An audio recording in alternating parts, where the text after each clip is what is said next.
have to we're not rushing you.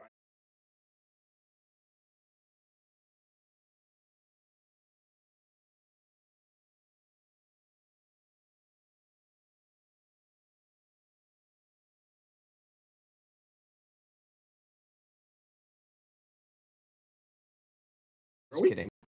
I don't think we are. We were for 1 second on Twitch, and then we went back to this. Now we are. Okay. That was such a great false start. False start. Yeah, a nice 4-pitch walk, by the way, to start this game out. Pete second. Anyway, welcome. Yeah, welcome. You're back.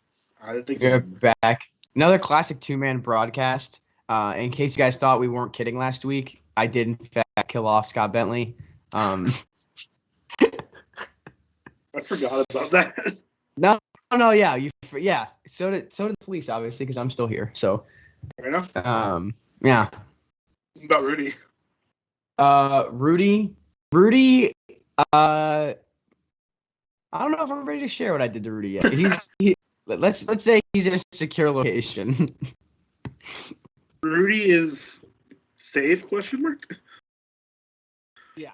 Rudy has to spend as many days in a dirt, so you guys should see him in about 3 weeks. Okay. God, Salvador Perez is. I don't even know. Look, I hope he hits 55 home runs this year. I'm not kidding. I hope he just keeps this up for another 6 weeks because it'd be so funny. I really just. It's kind of crazy. He's gonna get down ballot MVP, but I'm gonna be upset about it. Giancarlo Stanton probably just hit that single, by the way, 130 miles an hour. That thing was absolutely 116, actually. Bam! Dang, I did pick on our trivia for tonight. I think I picked hardest hit ball of the night. Oh, I said greater than or equal to 116. How fast was it? Well, it was technically a 115.9. So that is. I almost picked 111 and 115, but I knew with Stanton playing, we were due for a ridiculous base hit. Oh, I misread that question because I put less than 105. Yeah, I thought you were just guessing it'd be a little bit of a soft contact kind of. I just misread the question. Diego, now I did see that you were playing a lot of OTP 22 this afternoon, as was I. I've been grinding the OTP. Well, Dude, 21. I've been grinding a historic save, and I did text our good friend, cowboy hat wearing God Will Arvid about this. I'm doing it. I started a Cardinal save in 2001 because I was like, I turned the settings on instead of historical peaks and whatever. I did the OTP development engine, and I was like, what would OTP think a rookie Pujols could do? Let's just see how the career plays out. Well, we just finished the 2013 MLB season, and he has 110 career WAR. So, nice. And 8 MVPs. It's kept his defense at 80. So he's not only a 340, 40, 110 RBI hitter every year, but his OP is 400. It's basically if you put. I don't even know how to describe this. If you put Juan Soto as a hitter into, I don't know, Harrison Bader as a defender, it's that nuts. Noted first baseman Harrison Bader. Noted good baseball player Harrison Bader. Harrison Bader, actually. Harrison Gooder, buddy. He's got it's ridiculous the amount of highlights he's putting up this in the last couple weeks. I don't know what it is. Excuse me. I think players on the Pirates might actually owe him money or something because they're just giving him SportsCenter top 10 catches. Kind of funny. You know what? I've been grinding a lot of OTP the last couple days. Just because I started an Angel save. Oh, did you get him? Oh, we did. Wow. Woo! That's out of the inning. The Yankees deserve this is that classic A's nonsense, man. Uh-huh. Also, just shout out, man. I love Josh Harrison. Josh Harrison, top 10 man who plays professional baseball that I'd hang out with. I would even say top 5, honestly. I don't know who else is on that list, though? That's also on the A's, I believe. So Tony Kemp, man. Tony Kemp is, still also on the list for sure. The A's are just full. Honestly, like Starling Marte, too. A's are full, like, just dudes that I, like, enjoy watching play. They're full of fun, like, players. They're a fun team to watch, for sure. I know some of the sect of Angels Digest is currently moaning and wailing at that comment from us, but I'm telling y'all, they're incredible. That's true. I mean, I've always been kind of a pseudo-A's supporter. I think I have, too. I think Moneyball did a really good job of winning over, like, casual fans. Oh, yeah. Well, also, like, being from California, and that part of California I'm from, it was Giants or A's. When I was younger, because I'm a Giants fan, I'm like, I hate the A's. And then I realized that was stupid, and the A's are a fun club to root for. Yeah, I never got that. It's kind of like I'm maybe about to give a hot take here. Like the Chicago Cubs and Chicago White Sox, like obviously in recent years, because the fortunes have drastically changed for both. I just have never. I don't get how that's a rivalry. Really, they don't play each other. They're usually both bad. Like I guess I don't get rivalries where it's in opposite. You're in opposite leagues. Yeah, unless it's like Yankees Mets where they literally played in a World Series.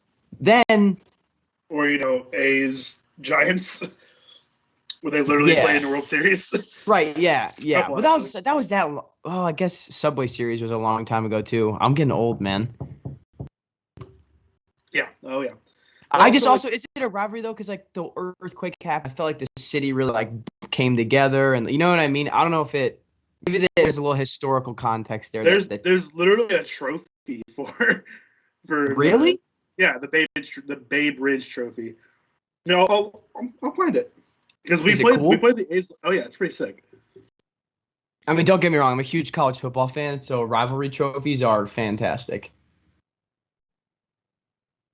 Yeah, I'm a big fan because here it is, and let's see if we can get the. No, I could. Yeah, all right. Yeah, that's kind of sick. The 3 pieces they move, the baseball, the SF, and the A they move. So since the Giants won it this year, the SF is on top, and the baseball is where the SF was, and so those 3 pieces like move with it on the trophy. Oh, that's sick! I like that a lot. When did they introduce that? I want to say like 5 years ago. Question mark. That's really cool. It hasn't been a thing forever, but it's been a thing. Let me see, when was it introduced? No, I'm curious. 5 years ago, Josh Harrison's beating that out, by the way. I'll say it. Man. It's so funny because like in the last year or so, I'd say the Mariners have become my like second favorite team. Like the players on the team, Scott Servais, like. So it's so funny that I'm still like an A's, like I don't know if apologist is the word to use, but like even though the Mariners are probably my second favorite team now, it's still like, yeah, Oakland. Yeah, so it's been super weird because that trophy was introduced in 2018, so it hasn't been around super long. No, so it's super weird because now I live in Boise, so I've kind of also adopted Seattle as like kind of like my secondary team as well. Because in Boise, that's where everyone roots for because it's the closest team. Okay. And so it's weird because like I'm a diehard Giants fan. I don't really have a ton of rooting interest anywhere in the NL, but in the AL, I'm a big A's fan. Love the A's. I love the Mariners. I have just as much Mariners like jerseys and hats as I do Giants jerseys and hats. I really think it's just like I really think it's just the opposite league. There's attractive teams. That's fair, yeah. Because like the AL has a lot of fun teams. Well, and I think for an AL fan, the NL probably has fun teams as well. I think it's really just we just don't have that exposure of like. Right, it's like I hate the Braves, the Brewers, like. Right. Yeah. Oh yeah. Oh, Diego, I'm so glad you hate the Brewers, man. I hate them. I hate the Brewers. I mean, okay. I enjoy the Brewers, but like right now, I don't like them because we have a 4-game set against them. starting tomorrow, and I'm worried. It's all right. I mean, it's great. We just have to. I'm giving the Cardinals this ultimatum. We need to win. I don't care if we don't sweep Cincinnati in our next 3, but we have to win the first 2. Okay. Because What if you go one, like you win the first and the last one? Then you have to win the first 2, or does it have to? Yeah, to make up ground in the race. Because we're 3.5 out. So if we win the first 2 but lose the second one or lose the last one, we at the very least will be 2.5 games out. But, okay, real quick. I just want to go check the Dodgers score real quick. Justin Turner's pitching in that game, and it's only a 5-0 game. In the 9th. You're not lying to me, right? No, I'm not lying. Look, that is Justin Turner on the mound. Right that there. Is indeed, yeah. That. Why? It's only a 5-run game. Did they bullpen the game? They bullpenned the game. Oh, that makes sense. They have had 1, 2, 3, 4, 5, 6 relievers pitch already. 9, so I guess it works. Can we also just talk about? Is this a joke? They just pushed back Julio Urias' start. That's what it is. Okay. Yeah, because they want him to start against the Braves. Because that's going to be – so the Giants just lost their series against the Braves. It's the first series they've lost in 10 series. Jesus, really? Yeah. The Giants have not lost a series since they lost the series to the Pirates in mid-July. Couldn't be us, baby. Dude, like, I'll say this at the very least. It's nice that I have Adam Wainwright's like season to root for, even if the Cardinals don't make the playoffs. You know what I mean? Yeah, I get that. Like this like pleasant surprise arc. I put it in our banter last night. I think he'll finish top 8. I'm not kidding. If he has a 4-1 September, I know pitcher wins. If he goes like 4-1, he'll finish with 17 wins. Like he'll finish top 5. Like yeah, I know that pitcher wins aren't a great metric, but like anyone that's with what 7 people who are voting for. That's what they look at. Yeah, it's the same thing I've been saying with Brandon Crawford finishing top 5 in the NL MVP because he has the boomer numbers. He has an average hovering around 300. He has a lot of RBIs. Like those are what they want to see. He has a lot of hits. Like those are the numbers they want to see. Those are the numbers that get you MVP votes. Well, and also it's like 4th or 5th. It's also the team leader. I think that he should at minimum finish behind Harper, Tatis, Muncy, Reynolds. So I'd say Muncy, 5th. Muncy's fallen off kind of hard in the last couple of weeks. All right, so then maybe I could see him finishing 4. I think 4 is a reasonable finish. I think he's going to finish 4. Brian Reynolds legitimately deserves to finish 3rd. Absolutely. I don't think he's the MVP. I think Harper has made himself the MVP, but I don't know how sold I am on Harper yet. I know he's definitely in the conversation. Brian Reynolds casual, 4.4 right now.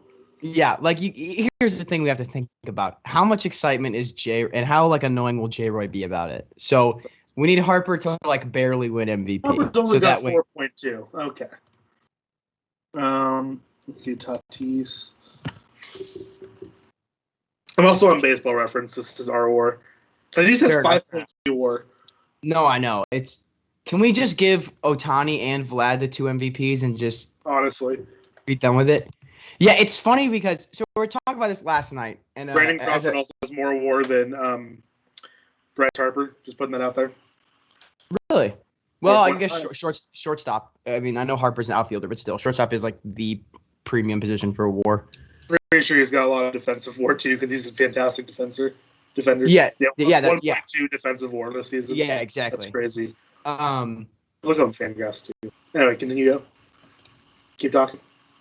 You're talking about Vlad being a like home run merchant at the. I called him a Buffalo merchant yesterday. Yeah, which is hilarious. I think that's total. It's funny because like I think that's totally fair because I think the projections of Vlad hitting like 25 home runs a year. I think that's 100% accurate. You know what I mean? Like 25, 30 bombs. Like I don't think he's good for 25 or 30 a year. Yeah, I don't think he's a 40 home run hitter, but I will defend Vlad's honor in that I think that his peak is going to be 340, 30, 120. Like that His sort of peak is going to be insane. Like I think Vladdy's peak will be similar. It's pretty high like praise here to Stanton's. Power-wise? Power-wise. Wow, you think he's good for 60? I think he could be good for 60. Like it is like for like 1 or 2 years, not like super as long, but like 1 or 2 years. I think he can hit 60. So he's got the raw power. I think I think no, I think that's valid. When I look at Vlad, I look at his career. I think it'll be longer than like the big four of Tatis, Soto, and Acuna. I agree. But I think that I don't think he'll ever have. I think all three of them will have better. If you look at like their peak seasons or whatever, they'll all three of those guys will maybe have like better years overall. But I think that he'll have the best overall career. Does that make sense? Like I really think he's never gonna have the year where it's like 12 WAR. Shit your pants. Oh my God, how did he just do that? 12 WAR is like absolutely insane. That's also like yeah, but like I mean, well, like what's Trout's high for a season? Like, I want to say isn't it around like 11? Let me see. I'm on Fangraphs right now. It could be. Oh, I just looked up Trout really quick. There's a guy who played in the 30s named Dizzy Trout, and I love that name. That is an incredible name. 10.2 is Trout's high in 2013, according to Fangraphs. So that's F4. Wow. But what he put up? Let's see what he put up there. 2013, 323. Wow, he did that with only 27. Oh, because he stole 33 bases too. Yeah, that's F4. So I don't know 432 OBP. Lord, son. Never forget 2018 Mike Trout with his 460 OBP. That's disgusting. Mike Trout is so ridiculously good at baseball. Yeah, and so according to Baseball Reference, Trout's highest. Where's WAR? It's on that one. His highest WAR season is 10.5, and he had two 10.5 WAR seasons in 16 and in 12. Okay. So his rookie year, and then one of his MVP years. Casual. That's absurd. No, I'm talking.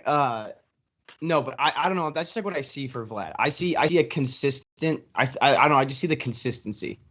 Yeah, I agree. He has everything. He has all the tools to be extremely consistent and just be good for years and years to come. And Soto does as well. I just think that the goddamn shame, the Oakland A's gave up a hit to Brett Gardner, by the way. Or I don't know what they're gonna call that, but it'll probably be a hit. But score decision base hit. Yeah. I think Soto is going to be similar, but the difference between Soto and Vlad is that the offense that Vlad is going to get to have, the offense around him for the next 5-6 years until the Nationals actually rebuild is going to be what like puts him over the edge. I agree. Man, looking at Trout's just numbers is so crazy. It's the percentile stats that jump off the page. Insane. You don't like. You look at his like traditional counting stats or whatever, and you're like, yeah, he's got a lot of homers. He's got a lot, like, wow, he scores a lot of runs. Like he does all that kind of stuff that you look for, like a quick jump. Lord, we're not going to see this again. The deeper you dive, the more bananas it gets, and it just continues to get progressively more insane. Yeah. Also, so I just from OOTP, who calls him Kid with 4 or 5 eyes? Because it's listed as a nickname for him, and I have no idea where it came from. I would love to have a chat with OOTP developers on nicknames. Oh no, it's also on his Baseball Reference. Yeah, I don't know. I mean, someone calls him this. I like Millville Meteor though. That one's good. Yeah, but like, he used it. He used it in Players Weekend 2018. Okay, that's what I feel like I remember. Wait, no. In 2018, he ended up honor an old friend. Um,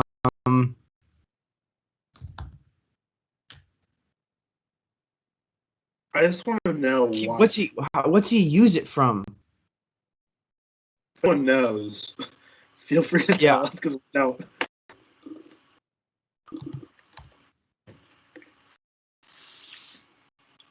Saw this on Twitter really quick. Just people associate wearing glasses with being smart, but you have to fail a test to get them. They even let you look at the answers. No, there's been a lot of That's funny. No, all the stuff I've seen today has been about Don on my Twitter timeline. I saw a great tweet that our own Callie, she put that in our banter section of every time Kanye drops an album, it's White Man's Ramadan, which is as the white man on the mic. Let me tell you, it's Ramadan tonight, baby. Didn't you just go see him? I did. How was that? I know you were super hyped about it. I was incredibly hyped about it. I don't know how to describe it as an experience. I'll try and paint a picture for everyone of like paint that picture. Give us a word picture of what the set looked like. So we walk in and the ground is like he built his childhood home. And when I saw that on Twitter, I was like, all right, like, does it look like it? It was down to the detail. Like they had like the TV dish on the roof. Like if the mirror was the bathroom mirror, like the glass, like everything was exactly how. And then so during the performance, they essentially made like 3 rings. So you had the house and then this big like dirt mound. And obviously we found out the dirt mound for something I'll mention in a little bit. And then they had like a ring of people dancing and like jogging and like moving in a circle. And then they had like all these like Lamborghini like sedans driving in a circle. Then they had another row of dancers. And then and then it was like F-150s driving in a circle. And then they had another row of dancers. And then they had like sprinter vans. So you had all this a lot of movement. All this it's not is this centrifugal? Is that the word I'm looking for? I guess. Centrifugal? Like movement. Circles? Yes. Centrifugal, yeah. Math. Moving around him. And what was crazy is, so Soldier Field, for those of you who don't know, to the Chicago Bears play, it's a natural grass stadium. So there's no way that he could have. Yes. There's no way that it could have been like there's no trap door he could have came up through. He came out the door of his house, of the house he built in the middle of the stadium to start the show. Yes, so that's the thing. The gates opened. I obviously did not get there at 6:30 because I knew that he would be at least a good hour late. Was he? Oh yeah, dude. The show was supposed to start. The show was supposed to start at 9, and it started at 10:50. Nice. I mean, like it's expected. Like anytime I go see a hip hop R&B artist, I know to show up an hour late, and I'll be all right. Like I got there at like 9:45 and had enough time to eat like an entire Italian beef sandwich. So I'm a country fan. I went to a country concert like fairly recently, and they're punctual. Mm-hmm. They were gonna start right on time because we were like a little late because we're like the opener was a good opener, but we're like okay, like we're not gonna be mad if we don't see the all the opener. But yeah, they were punctual with country. Anyway, so like I said, it starts at 10:50, and the gates had opened at 6:30, and he came out the front door of that house. Which I don't know if they put AC in that or whatever, but like it was like 90 degrees in Chicago. So like I don't know if they had fans inside or what, but like he was inside of that fake house for like at least 4 hours with possibly no heating, and he came out in like a huge puffer coat, pants, the hat, the Kanye look.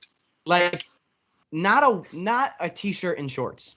Yeah. And I don't know how. And he played the album, and like it was just so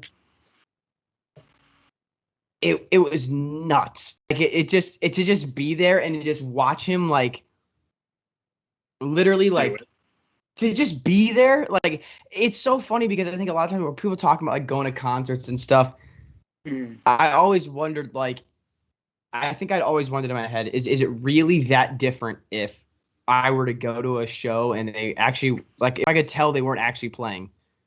If they're not like a music like where they don't play the actual instrument, like would I actually like would it take away from the experience? The answer is no. The answer is no. It was unreal. And then Kim Kardashian comes out in a wedding dress. He sets himself on fire, by the way. So he sets himself on fire. He comes out fully on fire. They extinguish him, and then Kim K comes out from like the tunnel in a full wedding dress, and then he shows up, and it's like this very very holy music playing, and then they like he's like I could see it on the video. He's like beaming, smiling, talking to her, and I'm like that's true love. I'm like it's true love is in this arena tonight, and then they like walked off together and like. And also, I know he just posted on Instagram saying that Universal put the album without his consent out. Yeah. Which is funny because the reason he gave saying was they didn't clear the release. Like, they put it out even though I couldn't get the DaBaby, like, feature. It's on the album. So the reason he gave is just not true. So maybe... maybe it's like a different verse that he meant that they recorded or something, but I'm like, he's still on the album, bud. I don't know what you mean. But it's funny because everyone was like, LMFAO, he set himself on fire and like act like basically like the imagery implied that he like died and was resurrected by Kim K. Like in the show, that was like the artistic vision, I believe.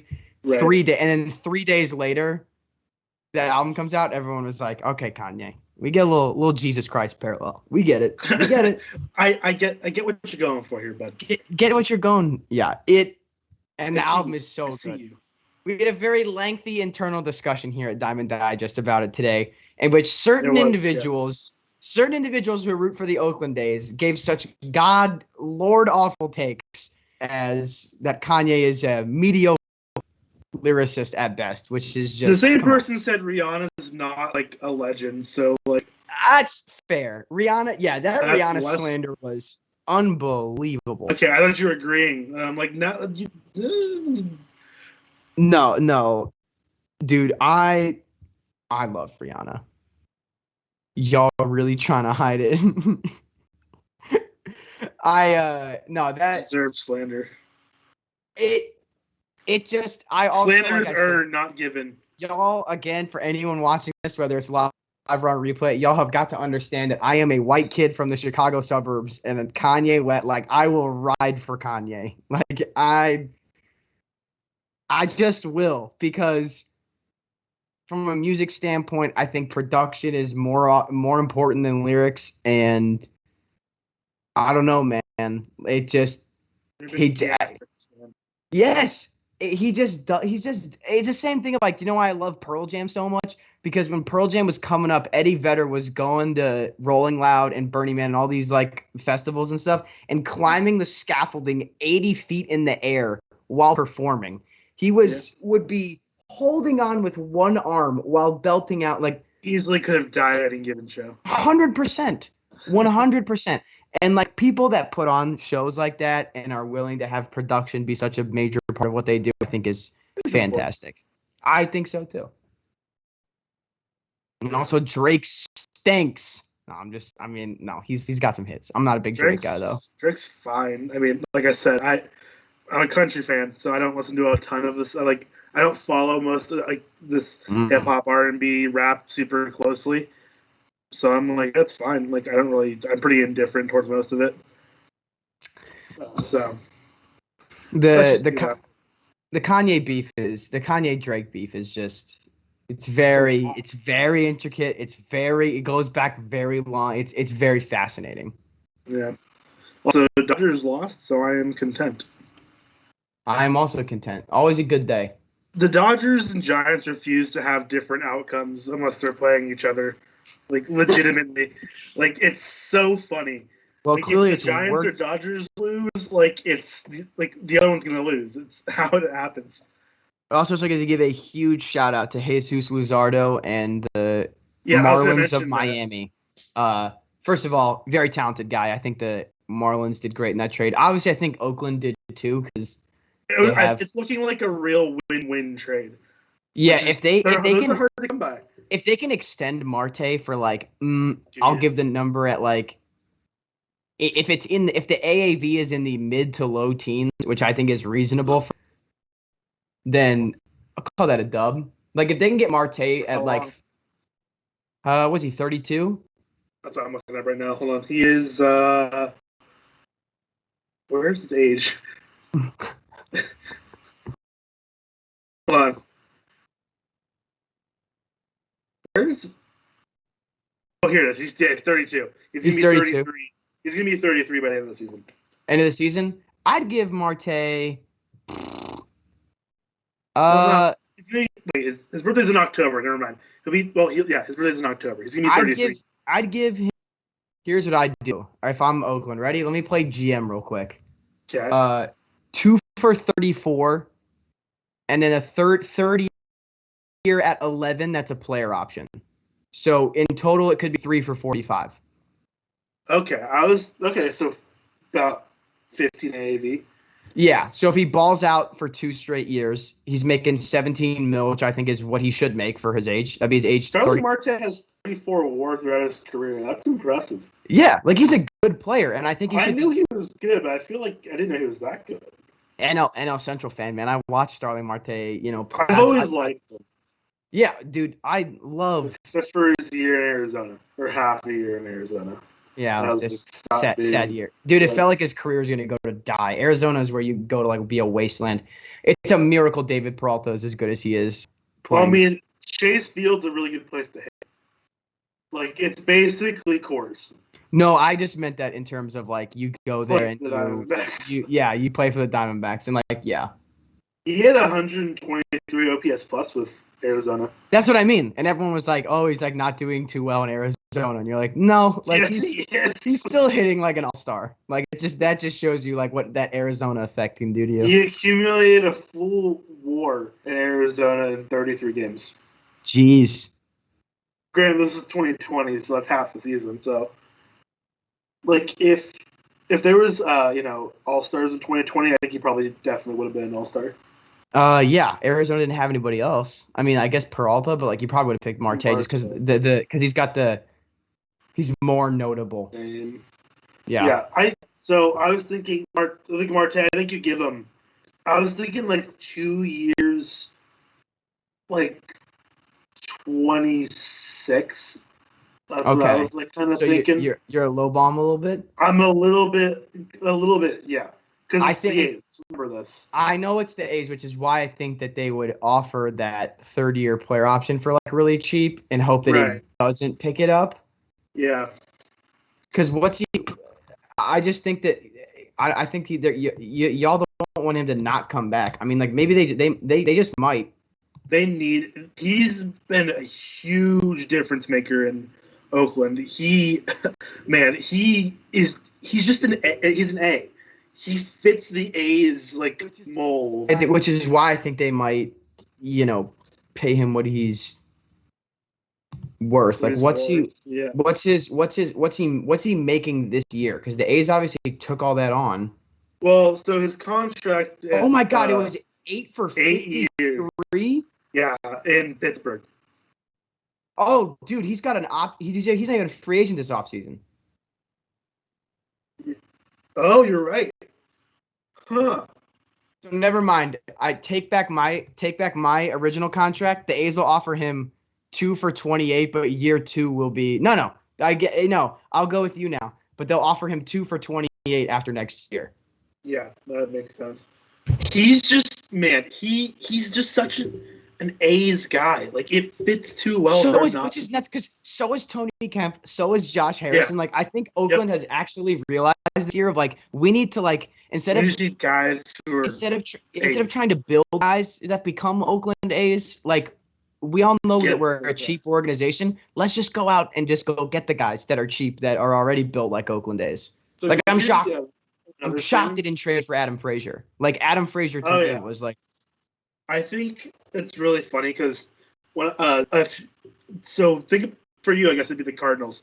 Do you have any like A's players in the Cardinals? Because I think the Giants have a few, and I think yes. the I think most the Giants have A's to as well. You Giant can go first. is Mike Yastrzemski. He's a very A's kind of guy. I was gonna say Don Solano. Solano very much is as well. So is Wilmer I think Flores. Tyro Estrada, Wilmer Flores, Darren Ruff. Like Yeah, most of our roster is like A's guys. 3 positions at major league level or above. Lamont Wade Jr. is like an A's guy for sure. So I think the A's guys that are on the Cardinals, I think Tommy Edman is like that's like an easy Oakland A. Harrison Bader. Bader, I don't know. Is he an A's guy? I don't know. I'll be honest, he seems like a Cardinals guy because as long as he plays really good defense, the fan base will like him. Fair. If Harrison Bader was an average defender, our fan base would hate him. Because I think that's he's fair. kind of no, but also just like who he is as a person. He's a bit of an a-hole, and if he was not the best defender on our team by a wide margin, he would not be. I also think Tyler O'Neill's a bit of an Oakland A. That's just like dude that like he's got that like Mark Canna in him, like weird. Like weirdly just plays like you're like, oh, like how is he still a good hitter? Like, oh, and he plays okay defense as well? Huh. Oh, wait a minute. Also, Sean Murphy with a great throw. Sean Murphy underrated, man. That was a laser. I don't even know who's running, but I don't care. Tyler Wade, I think. I'm like, they're not running anymore, so yeah, that's true. They're running back to the bench. Now. Gosh, these uniforms are just so good. I'm so upset. So I have a Kelly Green I hope jersey, Elvis is and okay I had now. a hat. I think he's fine. I think he stayed in the game. Yeah, he didn't come out, so I think he's chilling. But I had an A's Kelly Green hat, and I don't know where it is. Like what? I have zero clue where it is. Huh? Because I have the jersey too. And I know where that is. I love that jersey. Oh, I also think Kim. Our guy pitched for us today. I think he's also an Oakland A. Yeah. No. Quang Kyung. My God, I'm fumbling. I know who you're talking about. He's a giant killer. Yeah. Kwang Hyun Kim. There you go. I think he feels like a future. Kills the Giants. He feels like an Oakland A as well, just because like this year, like 97 innings, 3.2 ERA, 1.2 WHIP. Like. Yeah, I'm pretty sure when I think he had. I'll look it up real quick. But he pitched against the Giants. I think he went 8 innings, no runs, and then 7 innings, 1 run in his other start. Just brutalized the Giants. Where's his game log? Can't wait for Game 4 of the 2021 NLDS when we're playing you guys. And yeah, here it is. So it was on July 17th. He went 6 innings, no earned runs, and then in July 5th, 7 innings, no earned runs. Like he's a good pitcher. He just like randomly. Also, by the way, Giancarlo Stanton, noted contact hitter. Noted destroyer of baseballs. Noted small ball player, Giancarlo Stanton. Yeah. You think Giancarlo Stanton has bunted in the last 4 years of his career? Yes. Fair enough. Right. Maybe. It seems are we defining like intentionally? Intentionally, he meant to bunt. Okay, maybe not. Like he squared around to bunt. Like I'm willing to believe he turns his head out of the way to not get like hit, and it hits the back of it hits the bat, and it was like in fair territory, like one of those. Yeah. Where StatCast would register that as like a bunt. Yeah, that's fair. That seemed more likely something that he would do. Also, so I was watching the Dodgers Rockies earlier, and I was watching the Rockies broadcast because I hate the Dodgers. And they're talking about because there's a 4-pitch inning by Santinella today. Wow. And yeah, they were talking about 3-pitch innings, and so they started talking about him, and then those 3-pitch innings versus immaculate innings. Which one do you think there's fewer of? 3-pitch. See, you would be wrong. There are fewer immaculate innings. Wow. Actually, no, Yeah. that does make sense because like it takes. I think it takes like It takes I a guess perfect circumstance for you to have a 3-pitch inning. Yes, but like that feels like more the like chances of that. Yeah, I guess if you were to ask like random chance, I guess I would pick like 3-pitch innings being. So what do you think Just- happened more recently, a 3-pitch inning or an immaculate inning? There wasn't there an immaculate inning like a couple nights ago? There was. There was a 3-pitch inning last night, though. See, thank God this isn't in trivia. Otherwise, people Yeah. would laugh at Do me you know by why? now. Do you know why I did hear about it though? Because it was from the Giants. It was from the Giants. There you go. Logan. You got to Webb had a remember, man. I'm 3-pitch inning. also that's West Coast bias, man. Yeah, it's Did it true. again. And also, they hate the Giants. He had a 3-pitch in the 4th. He led off the Was it? inning with a hit by pitch. Second pitch was a double play. Third pitch was a Oh fly. wow. Was this Logan Webb, the Giants ace. Logan Webb? Giants ace Logan Webb. Oh my No, God. look up his stats. Like, look up Logan Webb right now. Are we off the Kevin Gaussman hype now, or? Well, no. Well, I mean, I still love Kevin Gausman, but Logan Webb has been pitching incredibly well.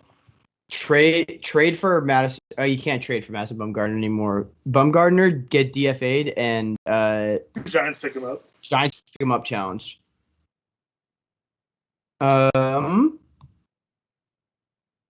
Logan Webb. So he was really good in spring training. He got hurt, and then since coming back off the IL, he's been insane. You know he led the league in hit by pitches last year? Logan Webb. Yeah. I believe it. In 54 innings, he hit 7 people. Yeah, he was pretty wild last year, but he's really calmed down this year. which is Yeah, really he's nice. hit 6 and 105 this year. Yeah, that sounds about right. One yesterday, but yeah. So I'm gonna actually. I need his game log. That's what I want. His game logs have been over the last 10. Okay, all right. He's also only 24. So Okay. here's his last. Let's see. 1, 2, 3, 4, 5, 6, 7, 8, 9. So the last 10, or maybe not last 10. Was this after? Yeah. Okay, last 10. So the first few starts were him just building up his count. So July 9th against Washington, 3 innings, 1 hit, 4 strikeouts. All right. Next start against St. Louis, 4 innings, 1 earned run, 2 strikeouts, 5 hits. Not the best, not the worst. And then against the Dodgers, 5 innings, 2 earned runs, 5 strikeouts. Against the Dodgers, it's pretty solid. Then he had another start against the Dodgers a week later, or 6 days later. 6 innings, 1 earned run, 5 strikeouts. Then against the Astros, 6 innings, 2 earned runs, 3 strikeouts. Against Milwaukee, 6 innings, 1 earned run, 9 strikeouts. Against Colorado, 6 innings, no earned runs, 8 strikeouts. Against the Mets, 7 1/3, 2 earned runs, 8 strikeouts. Against Oakland, 6 innings, 1 earned run, 7 strikeouts. And then against Atlanta yesterday, 7 innings, no earned run, 6 strikeouts. He's been absurd as of late. He's been like insane, which has been awesome. I'm glad that we're experiencing random massive improvements from pitchers, and you're like, yeah, my guy's like 24. Adam Wainwright turns 40 tomorrow. Yeah, I'm telling you though, man, love him. that's my guy. Wainwright this year has been nuts. That's fair, and it's funny because it's been a big discourse over Giants Twitter. It's like the playoffs start tomorrow. Oh, you Who's game your- one who's your starter. I was start? about to ask I'm you like- about that. Logan Webb, 100%. You know it's gonna be Gossman though. I know, and it upsets me. Like it's gonna be like I mean it doesn't upset me that much. I think Gosman will be really good still, but Logan Webb should be our Would you rather save Webb for Game 3, worst case scenario, so he's pitching in the first possible elimination game? So or yeah, I guess worst / best case scenario, he's pitching in the first elimination game. Right. Yeah, I've seen that as well, and I don't know. I think it's gonna be really interesting, especially with Capo's inability to coach a pitching staff and manage a pitching staff. So, like, I wouldn't be surprised if he's like, yeah, I want Gosman 1, I want Cueto 2, we'll go Wood 3. Like, I wouldn't be surprised. That wouldn't shock me. I actually, honestly, would shock me if he pitches Cueto Game 1. That wouldn't even. I wouldn't be shocked either. Because here's the other thing: we might not get much of a choice because we're probably going to be fighting it out to the bitter end. So that would mean Webb Game 3. Yeah, it could very well be Webb Game 3, in which I wouldn't be mad about. But like, if we win the division and like don't have like if we play in a wild card game, I want Webb pitching that game. Like I want Webb starting. But also, I recognize that it's probably not going to happen. And I think I would be fine with literally any of our starters starting in a wild card game. I'll be honest. God, as long as luxury. As long as Wood doesn't go past 5 innings, like Wood's really good in those 5 innings, and he's like really bad. Like, Diego, play a game with me right now, okay? Put yourself in the shoe of a Cardinals fan. I want you to pretend that Jack Flaherty is healthy for a 5-game playoff series. So we obviously know. Actually, no, we don't know. Who do you start Game 1 of a playoff series? Because I'm not exaggerating. I'm not just saying this for like nostalgia or like appeasing fans. I'm putting Adam Wainwright on the mound of Game 1 of a 5-game playoff series. Okay, so Jack, if he's healthy, like what, like 2019 Jack Flaherty? I'm telling you right now, if Jack Flaherty's healthy, he's the Game 2 starter. Like in terms of pure. Well, Wainwright's just been crazy. He's been insane. Yeah. So the game I want you to play with me though is who's pitching Game 3, because your options are Kim, J.A. Happ, who's been great by the way, John Lester, or you have Dakota Hudson, who was really good, had Tommy John at the end of 19 or at the end of 20, and is currently rehabbing right now somehow. He got Tommy John surgery 11 months ago, and would potentially be healthy to start in the postseason if need be. I'm throwing him 100%. He just can't go deep into games, and it worries me. I like when it comes playoff time, especially how our bullpen has been. It worries me. That's fair, I guess. But here's I think honestly, I think you might go Wainwright 1, Kim 2, Flaherty. Ooh, so it's right. So it's righty, lefty, righty. Yeah, that and plus Wainwright goes deep into games. Yeah. Yes. And so you have more better rested bullpen for Kim if he doesn't go deep, and then you have your Game 3 potential elimination where you're kind of throwing everything you have out there. Oh. And most relievers can pitch 2 days in a row. Yeah. I don't know. Yeah. Yeah, I don't know. I haven't given it much thought yet for the Giants, mostly because I don't want to think that far ahead, because we're still only 2.5 up in the division. Like we're still y'all are making the playoffs. Like I know, but I haven't been wild card versus division series yet.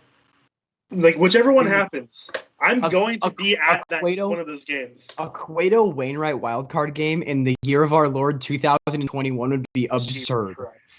If you told me in 2017, you guys have to get to work. Hey, look, it's like I said, bro. People are always like, "Oh, the Cardinals are cooked. Season's done." Bro, we are a sweep Cincinnati away from being the second wildcard team. Are you really? Yes. We play them the next. Been playing well lately? No, but we're around. We have a 4-game series against them coming up. Okay, that's fair. We're a sweep away from being, I believe, a half game up on them in the wild card. Yeah, you're only 3.5 back. I thought you guys were further back. Diego, you go on Cardinals Twitter, and it feels like we are 40 games out of first place. That's fair. And honest to God, you watch this team, it looks like we're 40 games out of first place. Well, that's crazy. Not really. I mean, it's fine. It's just like our team is just, we need, I want Edmundo Sosa to play every day, which he hits like, his splits are ridiculous. As a starter, his slash line is like 300. It's like 300, 360, like 420. And it's like half of that when he comes off bench. Huh. Like it's when he's a pinch hitter, it's just so much worse. And I'm like, so clearly he's just a guy that needs to play every day. And Paul DeYoung is hitting like 195. Like what do we have to lose, dude? Like just put Edman at shortstop or Sosa at shortstop, and just play him. Let the boys play. Also, do you want to know what's kind of crazy? The Padres are only 7 games over 500. Dude, it's the Padres. The Padres are keeping the Cardinals in the playoffs. You also know what's crazy? The Rockies are only 10 games under 500. No, it's because they don't lose at home. I don't understand. Like, that's fair. It's true. Like, were they? Oh my God. That's why. Well, not even though. Like, yes, it's Coors, but that applies for the other teams too. Like, right. They're used to Coors. They pitch well at Coors. That's the thing. Oh, I guess that's fair. Because I saw something, I'm not sure if it's still true, but they have like a top 5 home ERA in baseball. Or they did at one point. Really? Which is insane. Because it's Colorado. Huh. I don't know where I would look that up. Look up like ballpark ERA. I guess you could just sort it there because that'll probably give it away. I think I know ESPN does splits like this, so we're gonna check there first. Yeah. But yeah, I'm like, I saw that stat. I'm like, huh, that feels weird, but also like makes sense as why it'd be so good at home. But yeah, it's crazy how like not as bad as they've been, or what I'm trying to say. They've been not as bad as everyone expected. Here you go. I got it on MLB.com. So, home games, MLB, ERA, pitching. I'm going to pull up this leaderboard. I'm going to have you guess top 5. San Francisco. Wait, also. like you gotta be top 5. Are you sure you were right about Colorado? It was, I don't remember how long. At that point, it was like a true fact. It could be not true anymore. Things have gotten worse for them. Okay, that doesn't surprise me. I'll put it that way. Okay. Top 5. I'll have you guess. San Francisco is definitely in the top 5. They're not. They're 7. That doesn't surprise me. Okay. The Dodgers. Dodgers are number 2 at 2.98. Padres, because they do pitch well. They're 6th. Okay. I'll put it this way: there are 2 losing teams, 2 teams with losing records in the top 5. Miami is number 3, 3.23. Shout out Miami! I love the Marlins. They're just a fun team. Anyway, let me think. I'll give you one hint. When I say losing team with this team, it's like they probably shouldn't be, but they are. I was gonna guess Cleveland. Oh, that's a good guess, but I think they're a winning team. They're a game up. They won today. It's the New York Mets. 1 spot. Okay. 3.25. Not bad though. Okay. Cardinals at 11, by the way, 3.72. Where are the Rockies then? They're just are way down there now? They're 21st. Oh, okay. Well. Having said that, their starters are 43 and 22 at home. Maybe that was what I saw. Which, if you sort by wins, is number 1. Their starting pitchers have the most wins of any team in baseball at home. Which again, pitching wins.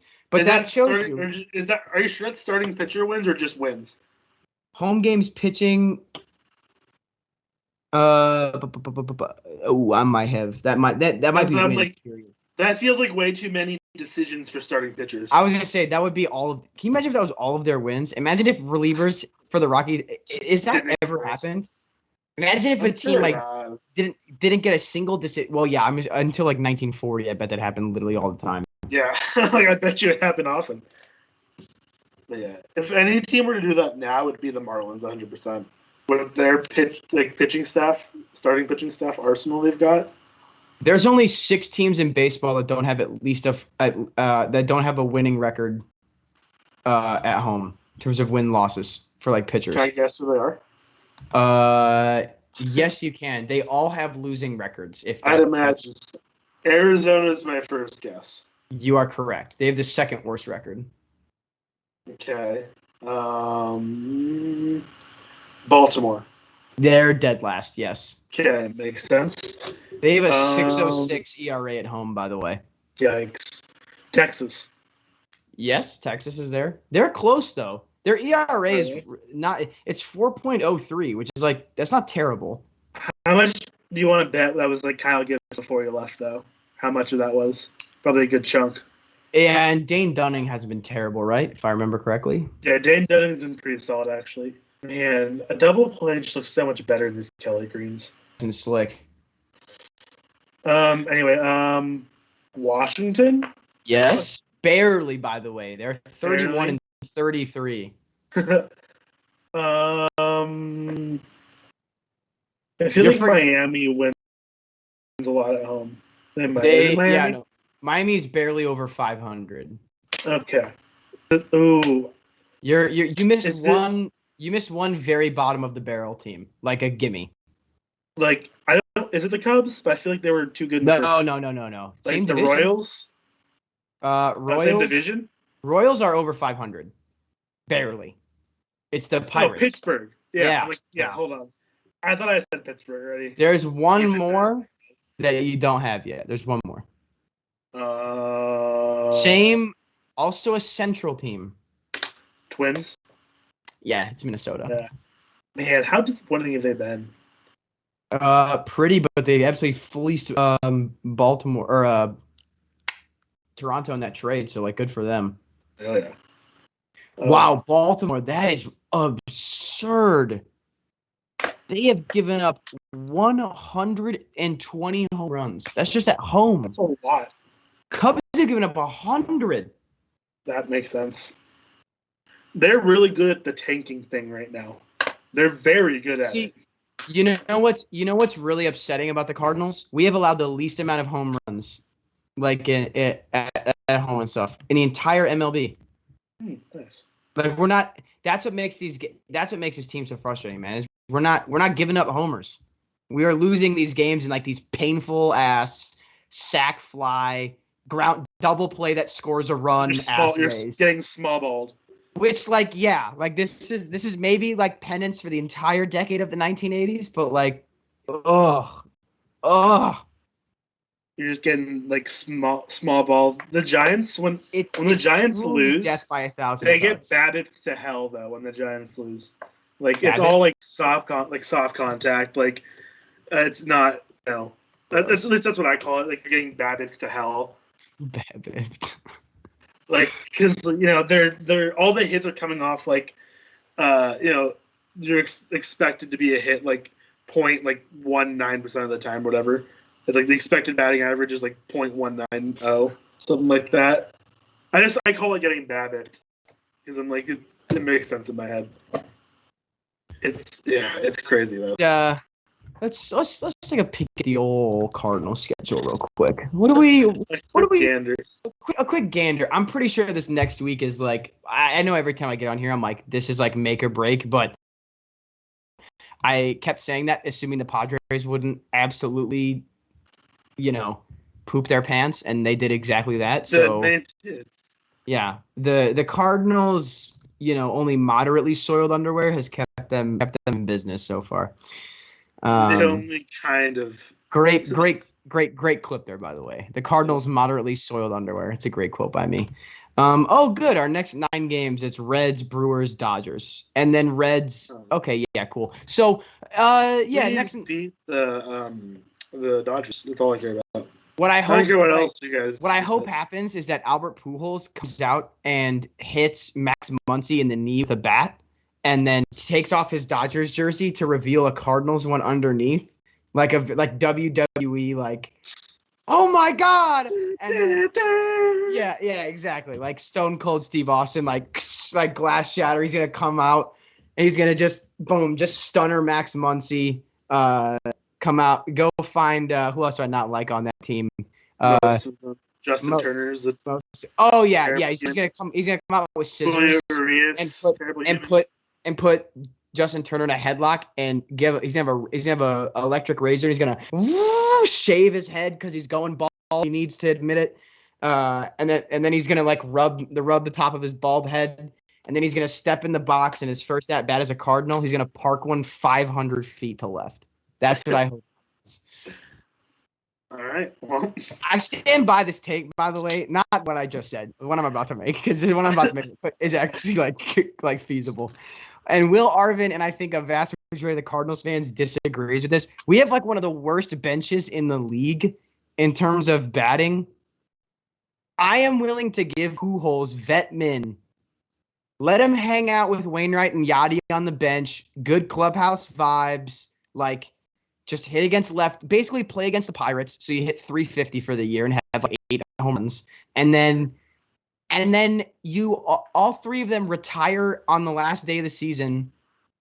And Pujols makes what, like 4 starts a year when Goldschmidt doesn't play. Like, and as long as we have like a playoff spot clinched. As long as we have a playoff spot clinched, let Pujols start the last game with Molina and Wainwright. Come on. Yeah. Come on. Or if you've already been eliminated, like same idea. No, but because that won't happen. Like if we're okay, I say that, but did you know that the Cardinals from 2010 to 2020, how many days total do you think they spent eliminated from the playoffs over that entire 10-year span? It's like 5. Okay, so my guess wasn't like inaccurate. Yeah, but it's still the fact that you still guessed twice as high. Like that's ridiculous. That's fair. You want to know how many days the Giants have spent in first this season? 12. No, it's way more than that. I'll guess 43. No, it's like 112. Wow, really? Yeah. I think in my mind I've had them because every time you get on here, you're always talking about like, oh man, Dodgers, Giants, like it's so close, like da-da. In my mind, I think I've just had it that they've been. Yeah, that's fair, but actually, I don't think the Giants have been out of first place since May. Wow. Yeah, it's super impressive. How far? Like, how far I've come, by the way. Like 6 years ago, if you had told me like all this about the Giants, I'd be like, oh. The hell out of here. Like, I'm sorry, man. I still hate Travis Ishikawa. I still hate him. I hate him. I hate him. He's a Giants legend. We should have fired Matheny once we blew that 3-1 lead. That was ridiculous. We would have won the 2014 World Series. I'm confident of it. Giants, those 3 years, the Giants were just like a team of destiny for 3 years. Which is so annoying because that's normally what the Cardinals do. Like, it was such sour grapes to be on the other end of that. Like now I get it. Now I get why it's team of destiny. This year, they very much feel like that team of destiny again. They have it a little bit. Just it's so funny to think about because it's like, yeah, they got like a certified Hall of Famer. Like, well, I remember texting about this like a month ago. Like, I think I've like really warmed on like Posey as a Hall of Famer because like if he was having like a 250 hitting season, I'd be like, I don't know. But like now it's like, oh well, yeah, like. If he took 2020 off and came back and like sorry Joey Bart like Joey Bart man Posey just Carson Kelly Joey Bart. I'm telling you right now, like Bart's gonna end up getting moved for something and like it's gonna be worth it. But here's the thing: if the universal DH comes back like next year, Bart's gonna be our DH. I was gonna say because Posey's still really good defensively. I wouldn't. Yeah. So would you wouldn't DH Belt primarily? You think like Posey at first? Belt is a Gold Glove first baseman. Still? Yeah. You still got it? Okay. I knew he was. Yeah. I knew he was good back in the day. I didn't know if it was starting. Hasn't lost a step. Nice. But, hey! Veteran first baseman with Gold Glove ability. Yeah. All right. Yeah. That are super boring, but are somehow still really good. Yeah. No, but so if the universal DH comes back next year, like our catcher's going to be Posey and Bart. Bart takes most of like we'll probably carry a third catcher. I'd love to see Casale back, but Bart will be probably our primary DH. Okay. So he gets every day at bats, and then he'll start. He'll catch still, but he still definitely has every fifth. Is Posey? Is there like a? Does Posey have a? Hold on, rest schedule. No, yes, or is Posey like gonna be somebody's like personal catcher? Does he have like that kind of relationship with anybody on the staff? So Posey, he just doesn't play every 3 days. Every 3, okay. I don't know. I would have assumed it was every. I would have assumed it was every 6. No, every 3. Wow. Which is Wow. Imagine your franchise legend actually understanding that you need to take time off to be a better player. Yeah. Imagine if that'd be really cool. And I think it's only been allowed to continue the way it has because Kurt Casale has been so good defensively, where like the pitching staff doesn't take a step back at all when Casale's catching. I think Casale's caught like 9 shutouts this year, which is crazy considering he's not even the starting catcher. I'm so excited for Buster Posey and Yadier Molina to be the 2 National League All-Star catchers next year again, by the way. That's going to be so awesome. You just know, like, Molina's going to get in just because it's his last season. No, he will. Of course he is. That's why the Cardinals did that on purpose, negotiating. That's why the extension, they already inked it with him. Because they said, listen, I think the Cardinals told him, like, this has got to be it, man. Like, this is it. We can't do any more after this.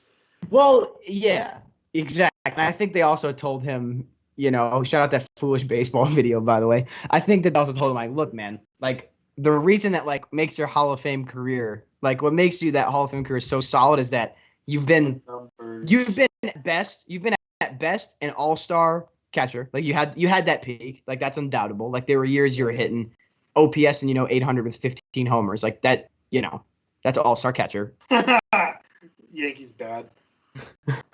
Gosh, Urshela's that's Urshela, right? Yeah, Joe at third. Yeah, he's ridiculously bad at defense. Yeah, he is. Which is that's really like funny. A routine play right there, and he just messes it up. I mean, it's a routine play that he should field it cleanly and like maybe get one. It's tough. Yeah. You definitely got to get the glove on it because what he could have done, hey, guy like me, guy like having Nolan's either making that throw or Nolan's pump fake and then getting him at 3. I mean, Longoria also makes that play. He's like Longoria's still a really good. Longoria makes that play for sure. Yes. So does Chris Bryant. Probably so does Wilmer Flores. Dog. I straight up forgot that he. He hasn't played in 2 days. That might be. What's really funny though too is y'all are gonna extend him for like a reasonable amount of money, like a disgustingly reasonable amount of money, because it's the Giants and like that's just like how that works. He wants to be a Giant like for the rest of his career. Oh, I'm sure he does because it also yeah, and it's just so funny because he'll hit 279 with 24 homers and 90 RBI for you for the rest of eternity until his contract is up, because that's just what happens. But no, I think the Cardinals told him, like, dude, like, what makes your career a Hall of Fame career is that you've been. Did you see the foul ball? I love Mark Canha, man. He's so underrated. He's a criminally underrated player. I mean, yes, he did hit that. Yes, I did watch the foul ball, but is that where you're at? Yeah. Well, now I'm like maybe like 7 or 8 seconds ahead of you. Gotcha. Maybe. Not much. I think the Cardinals told him, like, dude, like, what makes your career a Hall of Fame career is that you've been no worse than solid every year. Do not stick around to play when you have bad years. It will only like he there's no milestone left that he can hit other than the one with Wainwright. There's no career watch unless I take that back. I think he might be close to 1,000 RBI, but like that's not really used as like. That's like cool, but like also right, exactly. Like it's that's just another round number. You know what I mean? Yeah. Yeah, he's 17 RBI away. Like that. He could potentially even hit that this year. Oh, hey, listen, man. If Yadier Molina, Diego, this right now, okay? I'll get on stream and make this happen. If Yadier Molina hits 17 RBI in the next 30 or so games, looking at our schedule and all of that, on stream, I will order Diego wings. All right, I'll make that happen. Right, if Molina can have a 17 RBI season, The rest of 17 the RBI, season? rounded out to 1,000. Yeah, Yachty also Okay. can't steal another base because he's at 69, and that's like an end on something nice, brother. Yeah, he's really not having like an amazing season. Molina. Yeah, I mean, yeah, offensively. yeah, dude. Look at what he puts up in the years prior, though. It's like Yeah, he's gonna. man, he did not deserve to be an all-star by any means this year. He was admittedly hitting like 25, 30 batting average points higher when he got voted an all-star. So Which would have put him at what? like 285. Okay, I guess maybe. Like it was like he was definitely hitting around like if you're on his BRF right now. Yeah. He looked to be on pace for like a 2018, 2017 type season, like in that neck of the woods, which like. Which I mean, 2018.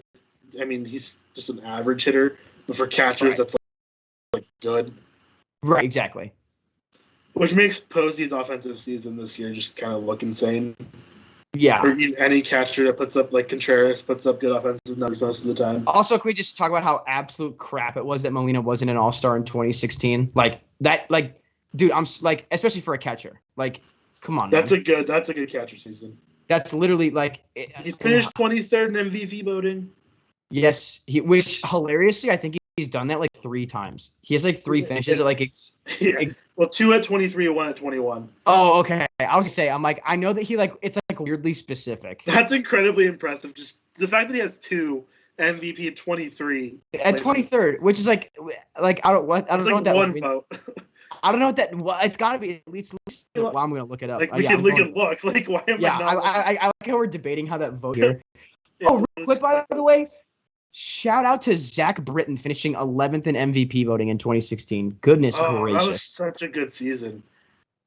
Such a good season. Yadier Molina got 2 votes for MVP. Love that. 1 more than Johnny Cueto. Shout out Johnny Cueto. Look at that Yasmani Grandal, by the way, getting twice as many votes as Molina, having a worse year. He had 3 votes his other 23 years. Hitting home runs is not everything, bro. Grandal had a worse year. I'm telling you. Shout out Jeremy Affeldt for getting an MVP vote. Dude, what? In 2009. Oh, I thought you meant in 2016. I was are you serious? He was retired by then. Oh, dude, I was like, did some like geriatric voter vote for him on accident? Like, that's Ryan. I've always wondered about this. Like, what were to happen if a writer for I'll use Larry Walker. Larry Walker is the best example I think I can use this. Larry Walker, everyone knew it was going to be insanely close, right? Yeah. What if someone voted for Larry Walker for MVP? So, like, on his BREF page, he added, like, MVP finalist for, like, another year of his career. Even though he didn't play, like, as a write-in. Like, what would that help at all? Like, I wonder. Because then it would be like, well, he was an MVP finalist in 9 years. That's fair. Like, also, but, like, so you look at this one. Kevin Pillar has an MVP vote. Ryan Tepera has an MVP vote.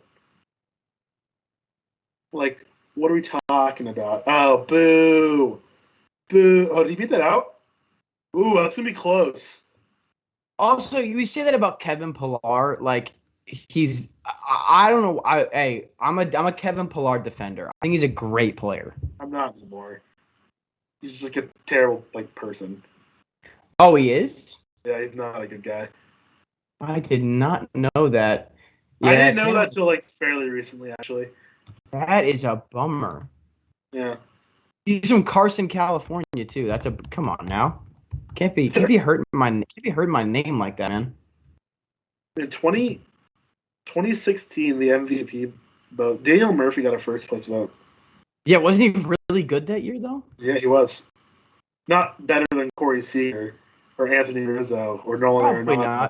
Or Freddie Freeman, like, or Justin Turner, or like Max Scherzer, or Paul Goldschmidt, or Brandon Crawford. These are all guys who had higher WAR than him that year. Or Gene Segura. or Buster Posey or DJ LeMahieu.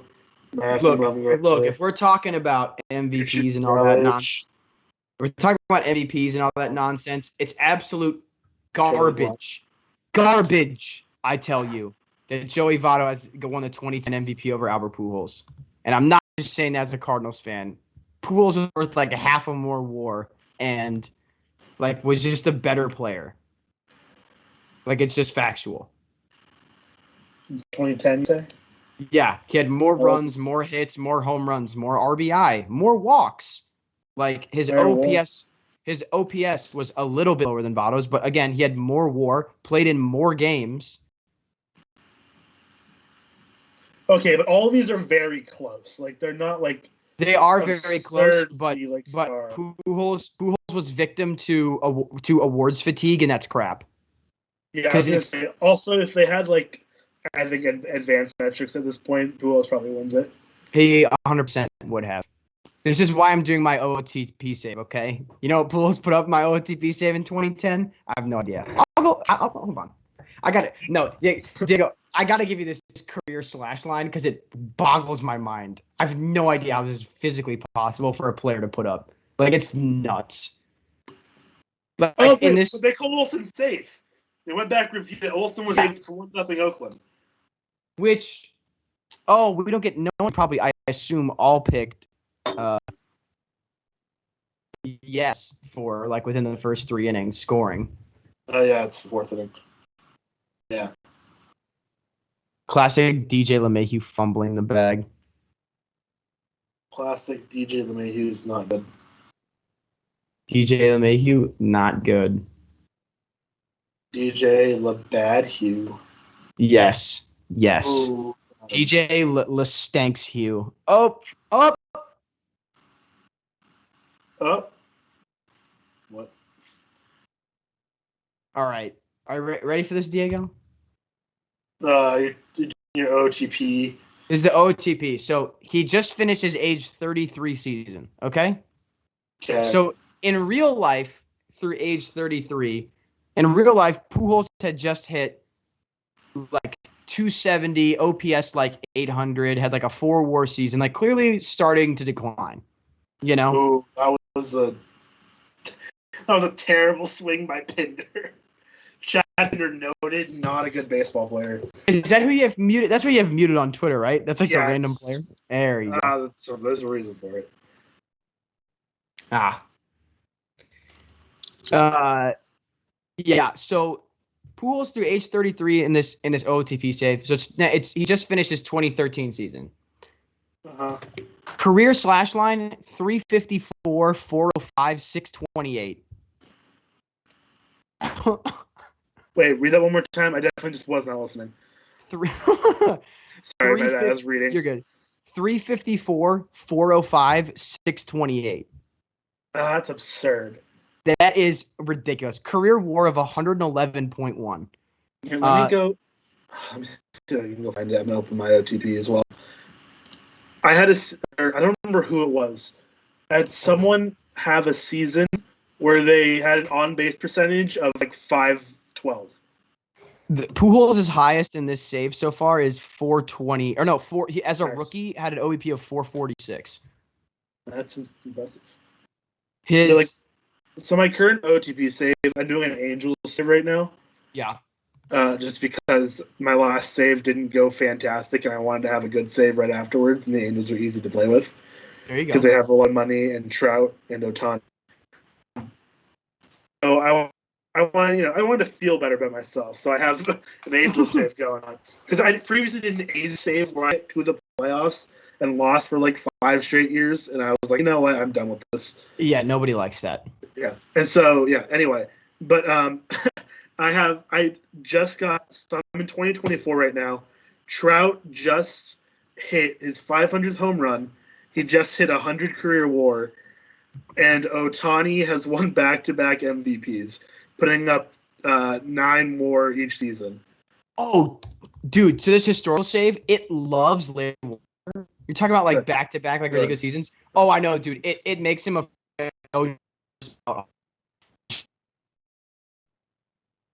the 20 after the 45. He finished with 3,489 hits and 628 career home runs. Jesus Christ! Like as a 41-year-old in Colorado, had an 8-WAR season with an OBP of 442. Nice. Like he put up ridiculous numbers as a 45-year-old for Atlanta. Like trying to he tried to ring chase with Atlanta. Still put up 2.1 WAR. Had like a 120 OPS plus with like 30 homers. Good. No, and this save has been very kind to Scott Rowland as well. It's probably his last year in the league. I still have him. A flat 100 career WAR. He's gonna have to hit like 275 batting average wise to get to 3,000 hits. He needs like 150 this year. But I think this is the year we get him. It's fair. Yeah, mine's just current players and stuff. Mm-hmm. And like the very first year I played, so like I started from 2020. I went and made a bunch of like small moves that would like pay off down the road. So like I went and acquired Brian Hayes and Cole Tucker from the Pirates for like 2 no-name prospects that turned into nothing. And I moved Brian Hayes to second base because I still had written down because it's the Angels. Yes, of course. So I moved him to second base, and he puts up 5 WAR in his rookie season. Is this David Fletcher erasure I'm hearing though? No, Fletcher got hurt. That's why I had to be second. Okay. And then I traded Fletcher, but like after that, because I had. Well, I need a pitcher. I'll see what I did with Fletcher. I don't remember exactly what I did with him. But then I traded Rendon after that. I moved him back to third because I traded Rendon Colorado for Marquez. And so because I needed pitching, because that's obviously Angels' problem. And like Brian Hayes just becomes like a god tier player for some reason. And then I developed Luis Rengifo into a 6 WAR player. Like, and then I also have in my minors right now like Noel Villamarte, who's currently in real life in like low A for the Mariners. And then I also have Errol Vera, like just in my minor league system right now, like just chilling. They have like 75 potential. It's so funny because when you do like a historical save, I realize once you get out to like as far out as I do, the game, the trends that were like developing in the early 2000s continue like into the modern day. So like even though budget and payrolls like increasing in total, like Pujols, when I went to offer him like an extension, like I signed him as a rookie to like a 10-year, like $110 million contract. That's rude. Well, for in 2001, he hadn't played a game yet. I know. That's just mean. So when it came time for an extension, I was like, oh, God, I'm probably going to have to pay him like 35 AAV, something like that. He comes back to me. I hit offer extension. The offer that he offered me was 10 for 190. Done. Oh, my God. I literally just... Meet.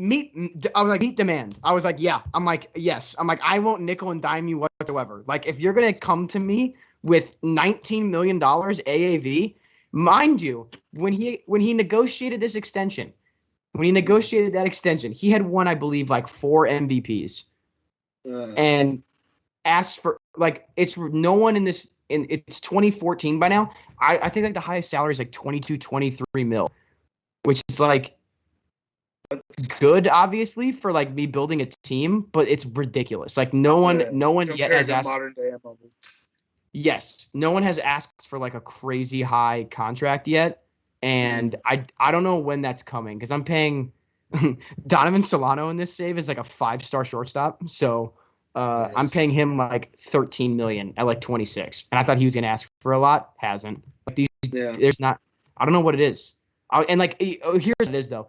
Everyone like it was in the early 2000s. It's lower AAV but super long contracts.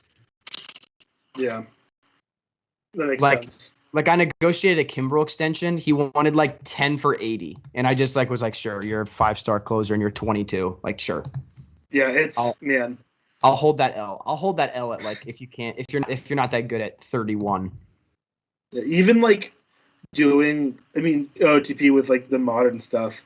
Like guys will ask, like, I want like a 9-year contract, but like 20 like 9 AAV. Yeah, get out I'm of like, here. no. No. Yeah, no. Like I'm not paying. Like, I mean, I have a don't think couple guys I've paid that much. Like I signed Mookie Betts because I could. I Dude, think I'm paying him OTP, like dude. 42 AAV.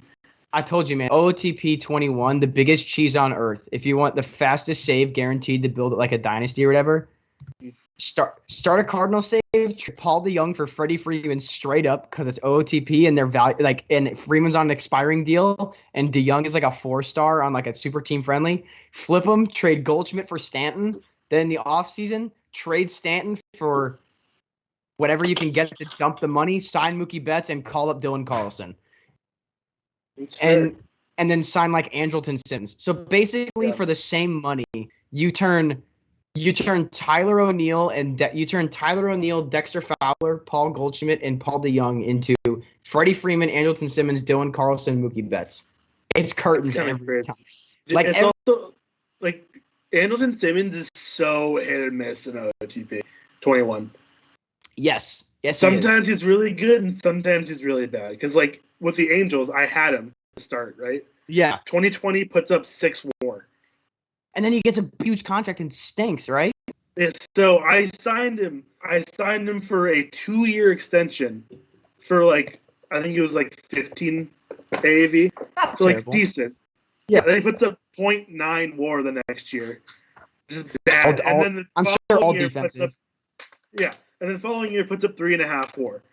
It's so confusing. And he still wins the Gold Glove every year for the first like 5 years after. Like doesn't like then, let me see. So I'm in 2024 right now. He's won, let's see, 2021, 2020, 2020. Okay. 2020, 2021, 2022, 2023. And I'm sure he'll win the 2024 one as well. Yeah, exactly. It's ridiculous. Like, yeah. And then, so after the 2 years were up, I let him go. I let him walk. And then, because I'm like, oh, Cole Tucker will just be my shortstop now. Because he's putting up like 2 WAR as a bench player. And so I'm like, okay, give me him regular at bats. He'll probably put up like 4 or 5 WAR. and so Andrelton Simmons, he's like, I'm just looking at the free agents. And he's like, I'll take like 11 AAV. So I'm like, I mean, sure. So I signed him for 4 years, 11 million AAV. Puts up 5 WAR 2 years in a row. And so I think I'm going to trade him this offseason because I'm sure he's going to be awful. Plus, I can probably get something decent for him. It's super crazy how I love OTP with my entire life. I love it so Dude, much. This Cardinals historical save, this is the first one I did. Like, first, like, historical save I did for this year. And, like, it's so nuts. Like, I obviously like wanted like Chris Carpenter, Adam Wainwright, like Molina, like dudes that had been like the franchise icons. I wanted to pan out. And it's so funny because like Molina is like a flirts with him in between being like a 2.5, 3-star catcher like every year, and like wins Gold Gloves. Stars. Yes, I do use stars. I still use 2080. I just like stars because I think it's more fun. I don't know. It just like looks fun. I haven't used stars in a long time. I prefer this to the numbers. I think the numbers are helpful when it's for like obviously their hit grades. I don't like. I'm very glad that I don't use it out of 100. 100 is stupid. Yeah. But it's so funny because like I don't feel this like pressing need for Yadier Molina to have a good year every year. But when it was time for him to get a contract extension, he was like, "Yeah, could I have 10 years for $3 million a year?" I was like, "Sure." Like you put up like That's 2. Nothing. I'm like, dude, you put up like 2 WAR in a year, and it's like all defensive. But like, sure, like if that's what I'm gonna, yeah, like I have not pay anyone $3 million a year. Yeah. Like he offered that. I did. It was like first year he was arbitration eligible. I'm like, dude, so you just want to play here? Like if that's the case, like. Yeah, absolutely. Like it's the only players that I've ever had to negotiate down. It's always years. It's never money. It's never like dollar amount in historical save. Like Scott Rowland's like 37, and I just signed him to an extension this year because I want him to get to 3,000 hits as a Cardinal. Like I still obviously got traded in 2001, so I still traded for him. I just did the exact trade and it worked, and I was like, sweet. But Sick. yeah, he's 37 and he wanted a 6-year deal for 19 a year. And I was like, no, I can't do that, dog. So I offered two at I just offered 2 for 19 a year. And he's like, absolutely. Okay. All right. I don't know how it hasn't fallen off the rails in that save, but you know. I've got Chris Carpenter at like 39 throwing on like the most frayed elbow ligaments imaginable, but I want him to just rack up decisions. So I leave him in games like 8 innings every time. Like he's throwing. You only like, have to leave him for like 5 if you want a decision, dude. No, I know, but like I want him to rack up. He's got like 4,000 career innings now. Like it's something ridiculous like that. How is he not retired yet? Dude, I don't know, but he's like 220 and like 185. Like that's his win loss. Like but dude, his postseason in OTP, it's just like in real life. Like he's a postseason god. So I'll take it. That's fair. But yeah, that I'm pitching him that much. Yeah, I mean, here's the thing. He's still he's still like he puts up like 2.5, 3 WAR a year. He's still like a 2.5-star pitcher, and he always takes like $1 million a year. Like it's just a super like if it were free agency and I was short like a 5-starter, he's like the exact guy I would look for. Like who's like an old veteran who has like clubhouse leader, like you know, like team chemistry build. Like it's the exact guy you would look for, and I'm like franchise legend. I can't trade him now. Yeah, exactly.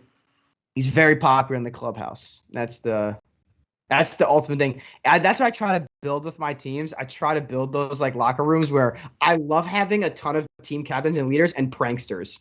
That's all I want. I mean, I'll take spark plugs too, obviously, but like I try to load up on pranksters always because I love when OOTP is like a shaving cream incident has the like it's like a backup catcher's like is day to day after like being scared by his teammates after taking a shower before the game, and I'm like, what is happening?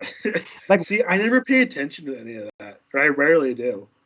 It's because it's because you get the alert that it's like an injury to your team, but it runs the news story of like as opposed to I don't pay attention to like you know captains, leaders, stuff like that. I like never do.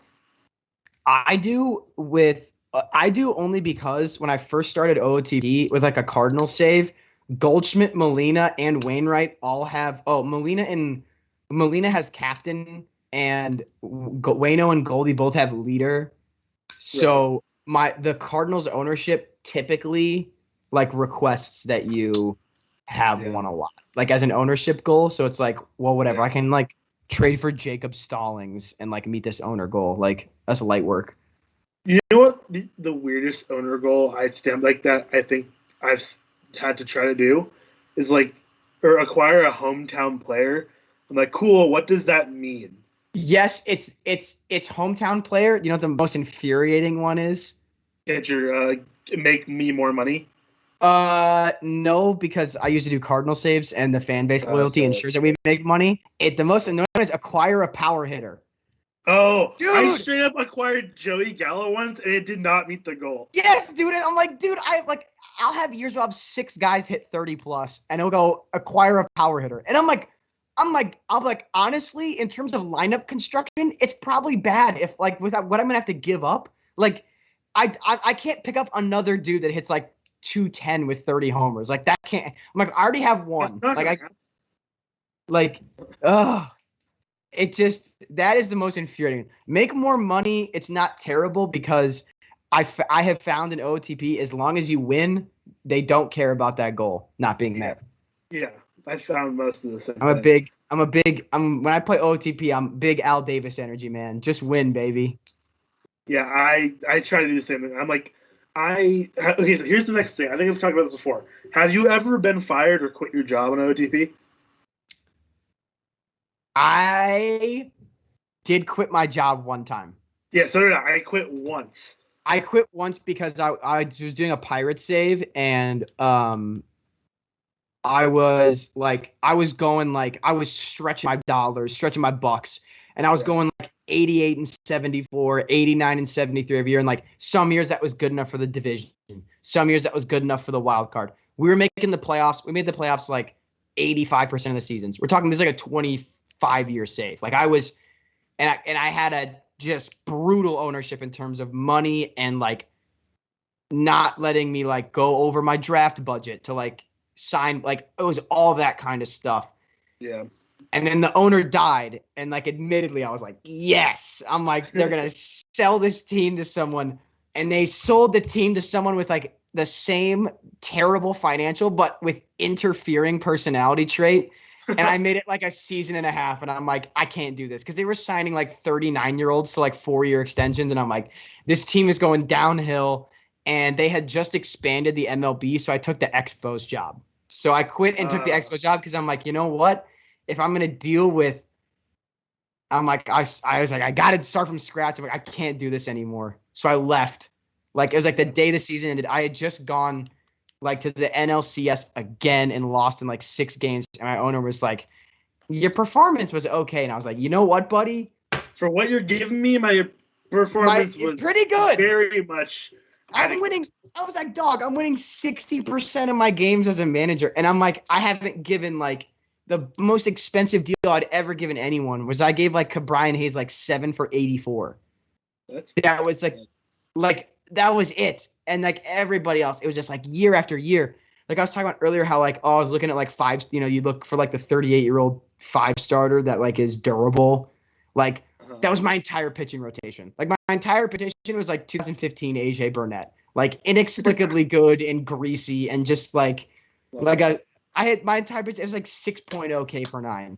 Like they weren't walking people, but like they were just doing what they can. But you said you've quit once too. Why did you quit? So I was doing a giant save, and I don't do giant saves a lot. Wow, actually. I was gonna say that must have taken a lot.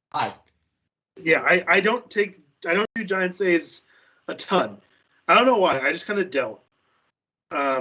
Because I feel like I want more challenging teams to work with. And, so I tend not to do giant saves because I usually have a lot of money. You also have a positive view of your ownership. I do.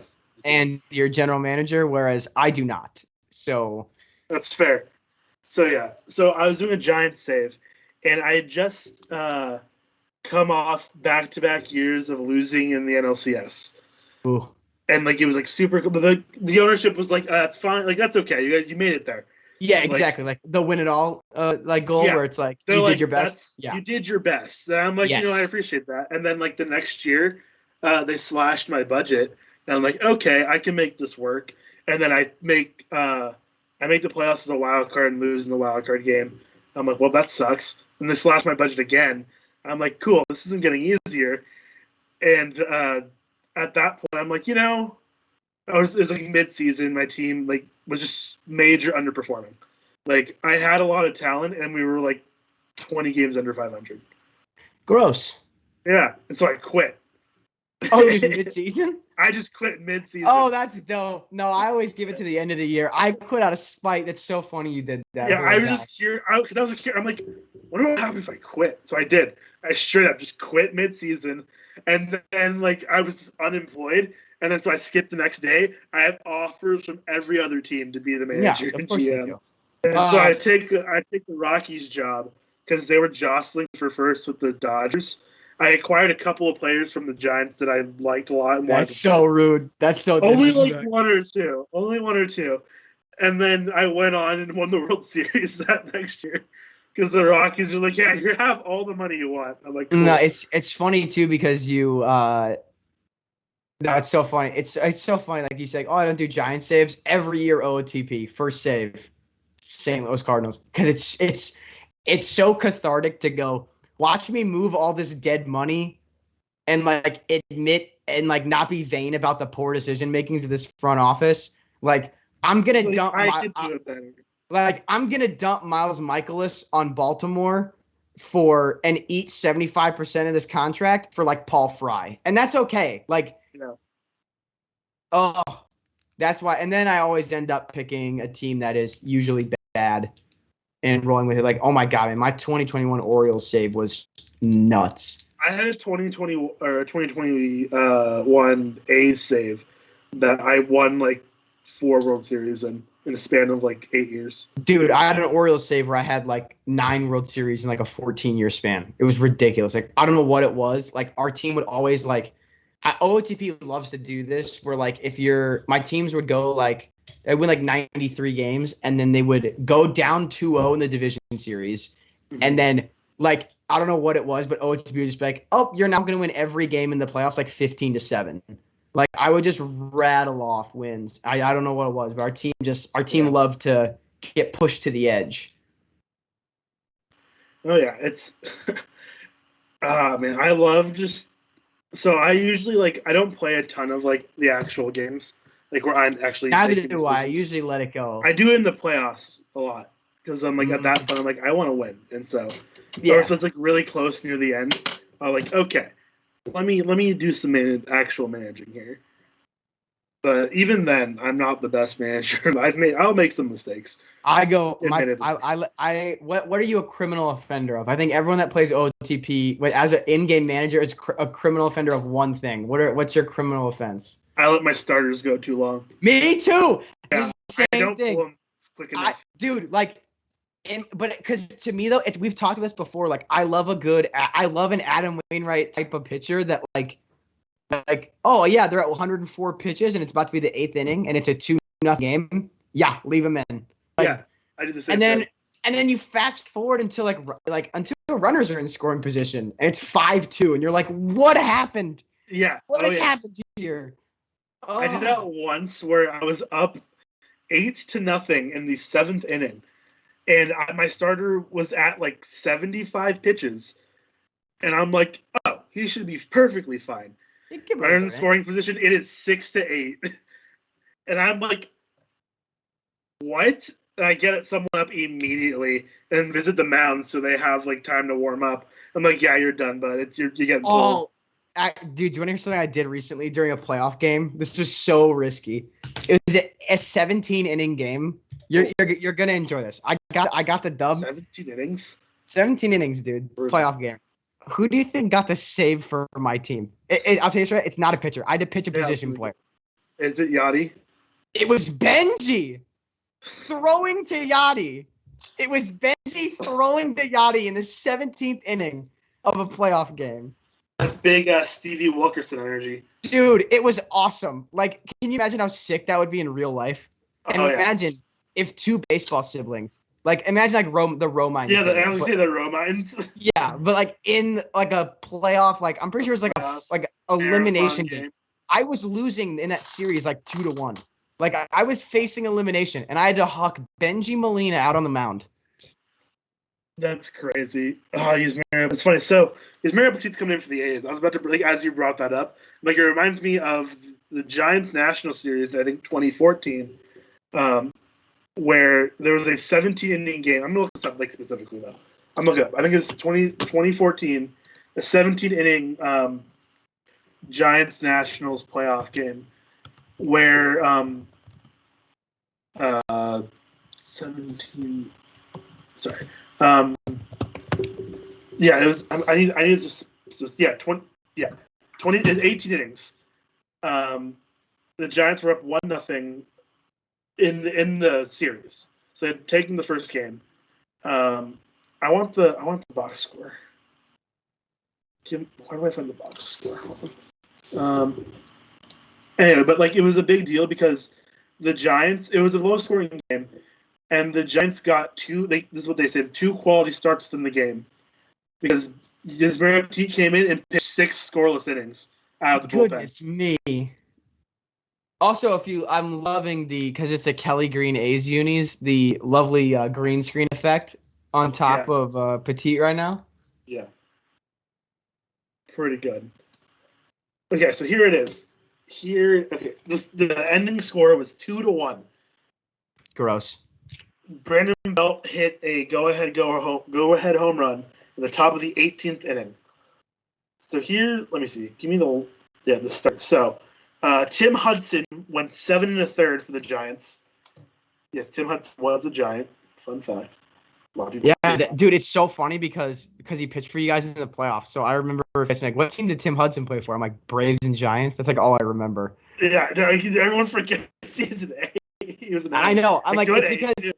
Right. Well, it's because the Braves, like, it's just playoffs. It's like, because National League fandom, I'm like, I remember seeing him pitch in the playoffs all the time. Yeah. Plus, he won his ring with the Giants. So it's the only ring he has. And he was a very important part of that team. Anyway, so Tim Hudson, 7 1/3 of 1 earned run, 8 strikeouts. And then this is back when you can pitch pitchers for one guy. Bruce Bochy liked this a lot. So we have Gene Machi. Hey. I'm a Cardinals fan. Tony La Russa literally invented that, man. Come on. I know, the binder? I know. Come on. I know. loved doing that back in the day. That was I awesome. loved it too. And then Javier Lopez for a third of an inning. Because one of my favorite terms in baseball is the loogie. Do you know, like, I'm assuming you know what that stands for, right? I don't. You don't? Is it just a Giants thing? So it's the left-handed one-out guy. Oh, I like that. One-out guy. That. That's not Javier bad. Lopez was the loogie. He was the lefty one-out guy. He'd have, like, 81 appearances a year, but, like, have, like, 45 innings pitched. Like, it was fantastic. Anyway, so, like, Javier Lopez, the third of an inning. Then Sergio Romo, Jeremy Outfelt, Santiago Casilla, all for a third of an inning. So you got like the big like three or like part of the core four of that bullpen, all a third of an inning there. So Romo pitched the 9th, Outfelt the 10th, Casilla the 11th. Then Yusmeiro Petit comes in, pitches 6 innings, 1 hit, 7 strikeouts. Give up 1 hit and 6 innings of relief. He wasn't ever a starter though, was he? He was a spot starter for us. He came 1 out away from a perfect game. Did he get Galarraga or like was it like an actual hit? It was an actual hit that fell about 6 inches in front of Hunter Prence's glove. Someone say boo Eric Chavez? That's our producer. Peyton, you can suck an egg, frankly. Eric Chavez is dope. Anyway, but then Hunter Strickland got the save. And it was I watched this entire game. I was 15 years old, and this game was 6.5 hours long. Oh, that's who broke the perfect game was Eric Chavez. Okay. Yes, well, okay. I thought we were just slandering Eric Chavez, and I'm like, I'm not standing. You know what's crazy as well? Jordan Zimmerman started for the Nationals that game. 8 2/3. Dude, Jordan Zimmerman was like that guy for like a little bit. Yeah. Actually, you know what? Okay, so I was back home, back on the PS3, and I fired up MLB The Show 15. Nice. And I wanted to grind out like a Mariners couple seasons of the Mariners. Trading back then on MLB The Show, I don't know if it's still like this in franchise mode. Not broken, but like just weird. Like there's just no consideration for, and it's maybe because OOTP has like made me like think a lot more like big picture. I'm being told that it's still broken and weird. Yeah. I traded Felix Hernandez for Mike Trout straight up in 2015, like before the season started, which like granted, we're talking King Felix, like 99 overall Felix Hernandez. Like not a slouch, but that's still like peak Trout.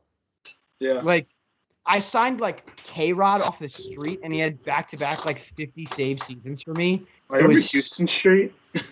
I do remember Houston Street, but it was so weird. So I traded Cano for Kinsler straight up to like get more money. Like it was so weird. I traded for like Ayadani Hechavarria, but like I didn't have to give up. What a name! He's so under. I think he's like. I love that. I loved watching him play, man. What's he doing? I think he's in the minors somewhere. Danny Hechavarria. He's on the Mets system right now. Yeah, that No, sounds. Chiba Lotte Marines of the Nippon Guangdong Tigers. Ni hao. He plays in Japan? Since when? Probably this year, because I feel like he was in like Major League Baseball like a year People ago. forget he OPS'd 1,000, by the way, in 2019 for Atlanta. Granted, small sample size. Very small sample size. But still, he was like one of their like trade acquisitions, and he like went off. What's he putting up in the Japanese league though? Let's take a peek. Man, I miss this 2014 Giants team. I I'm just don't. looking at this roster. I know you don't. You know what's funny? I'm gonna pull up the Cardinals 2014 roster, and you're gonna be like, who in the world let this team win like 95 games? Okay. Also, like I'm still on the same game. Jordan Zimmerman 8 2/3 with 1 run. That run came in the 9th. It was a 1-0 game until the 9th. And I don't remember who got the hit. Let me look. Okay, so Hechavarria is admittedly in a huge slump right now. He's hitting Pablo. he's hitting 254 this year. Nice. Looks to be no homers. Sad. Yeah, looks to be okay. Yawning. God, this Cardinals rotation though. This is actually, I take it back. This is how I know that we were where we were supposed to be. Oh yeah, well Scott's not here, so we can talk about Pablo Sandoval because Scott's not here. So yeah, I didn't mention him already. I was going to mention him more. Pablo Sandoval had an RBI in the 9th inning of this particular game. Here's a starting lineup of Rocky. Like very briefly was not going to do it, but then I did anyway. Matt Adams, by the way, had 116 OPS plus and was our third best hitter that year. Also, real quick, shout out Michigan for winning the Little League World Series. Shout out Scott. Shout out the state of Michigan. Yeah, I mean, yeah, everything, you know. My buddies, they could use a little something. I mean, respectfully, I don't know if they're gonna win the Little League World Series, but they did. No. The when it's all the countries. They're not doing that this year. What? COVID. Oh yeah. Okay. Yeah, they're children. Okay. Yeah. Well then it doesn't count. Mickey Mouse ring. They would have at least been the representation for the U.S. So like. Also, no, Diego, it's funny to go Mickey Mouse ring when they're 12-year-olds. I know. It's like Mickey Mouse. Yeah, man, they're in middle school. Yeah, literally, they're 12. It's like you are 12. Like yes, yeah. Literally they are 12. Sadly, Mickey Mouse Championship middle schoolers. Like, yep, yeah, actually it is. Also, shout out Gavin Weir. I know, like, it's such a weird thing when, like, oh my God, can we talk? Yeah, so much, like, trash on Gavin Weir. Like, dude, he's literally 12. 12, and he's a better baseball player than you ever were or ever will be, okay? Yeah, dude, it's just so funny. Not necessarily at JY, but, like, it's also applicable, but, like, in general. Bro, you know what I'm going to do? I'm going to tweet out Gavin Weir is a Great Plains merchant. That's what I'm going to tweet out. Just, yeah, dude, you know what? Actually, no, I'll say it right now. 12-year-old me is throwing no-hitters against Montana and North Dakota and all those other states too, all right? Like, that's I'll say it. All right? He did it against other teams too, though. I know he did, but I'm just saying, all right? What his regional, that's a Mickey Mouse path to look, I met the Idaho team. Like, I talked to a lot of those guys. I'm sure I'll see him again. Say Idaho, all right? Because you said they're nice kids. That's the same. I know, but it's the same. Like, they play them. I'm pretty sure. Which is why, but I didn't name them as a merchant. All right, that's what I'm saying. South Dakota. He did K14 against Cali, which is very. That's impressive. Yeah. Was that the no hitter? Yeah, 14 strikeout no hitter. Also, I will say this about the Little League World Series. I encourage y'all to look up the dimensions of that field. That is garbage. So funny. Like, people are like, oh man, look how much those curveballs break. I'm like, yeah, they're throwing it from like 4 feet away. Like, of course they're breaking. Like, it's called gravity, bro. Yeah, like, oh. It's like these kids are like my size and they're throwing pitches from 40 feet away. Like, that's how much. Anyway, keep talking. I'm just saying, Little League World Series, the actual they're still good players. I'm just saying, I would move the fences back 50 feet like they should be because they're in 8th grade and pitch on a real mound, dude. Because what I hate is they use a speedometer at the Little League World Series, and I'm like, really? it's a 40-foot mound. Stop it. I'm like, that's like putting a Aroldis Chapman on a 40-foot mound and being like, wow, he throws 135 miles an hour. It's like, no, he doesn't. He doesn't. Ugh. Want Gavin Weir game logs? It's just zeros. It's nothing but zeros. Yeah, I just want to know the path. I want to see the teams. His Weir Mickey whatever that LeBron copy pasta is. Yeah. Gavin Weir. Yeah, sadly Gavin Weir. Or it would be we need John Principe. I know that he's got that LeBron copy pasta sitting around somewhere. Oh yeah, absolutely. But the crazy thing is, because I'm sure you saw pitching Jet, side by side Weir with Chris Sale. Yeah, it doesn't shock me. The mechanics were surprisingly similar. I'm literally gonna ask John right now, just openly add him in banter to make a copy pasta of LeBron Mickey Mouse for Gavin Weir. And he'll do it. He'll have it ready in 20 seconds. Just one. I get an at right now. Already there. It's just an essay. All right. Gavin Weir. All right. He.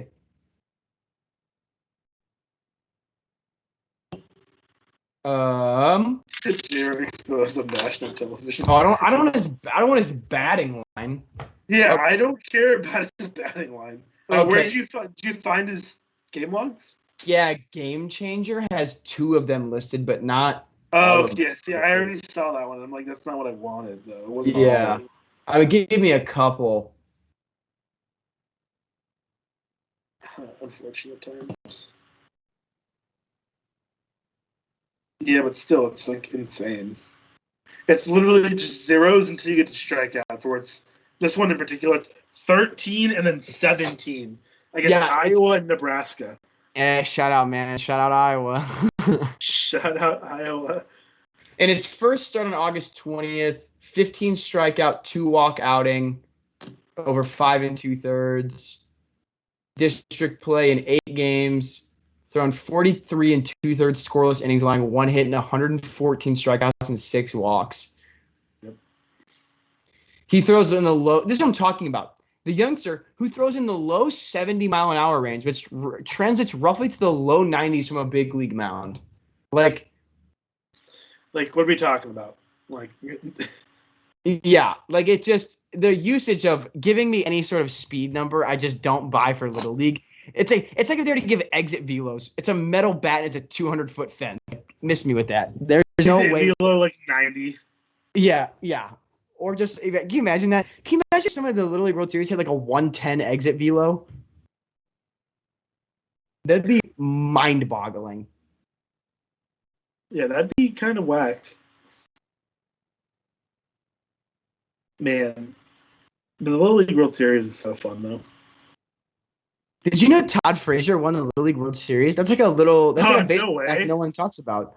Dude, I've never heard. Dude, yeah, no, I didn't know that. Do you want an actual thing that a lot of people about the Little League World Series that a lot of people don't know about? I thought you were going to say a fact. I thought you did the Matt Stafford, Clayton Kershaw one. I thought you were. I thought about it. Do you want to know fun fact? Actually, not a lot of people know. Yeah. No, so did you know the Philippines are they were? I'm not sure if they are still. They're banned from Little League World Series play. I did not know that. Yeah, they were. I don't know if they still are, but they were because there was a massive conspiracy in the '90s about it. So it was. Let me see if I can find it. Yeah, it's. I watched a video about it once. It's super in depth, super crazy. So basically, it was a lot of the 1992 one. Yeah, that's what I googled. Yeah. So basically, they had all. So when you construct a team, you have to have. They're supposed to be from like one area, right? Yeah. So apparently these kids were like from all around the country, but because it was the Philippines in the '90s, no one really looked into it that much.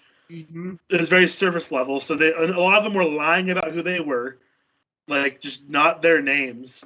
Even the coaches even lied about who they were, like, and a lot of these kids were overage, and they dominated the Little League World Series. Wow.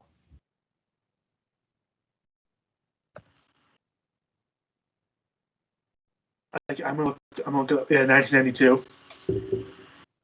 Unreal. Zamagana City. I don't know if I said that right. I probably didn't. But like, if you have time, like, read into it a bunch, and like, there are videos and stuff about it. It's super crazy. Like, and I don't know if they're still banned. Let me see if they're still banned. But they were banned from Little League World Series for like a while, if not permanently.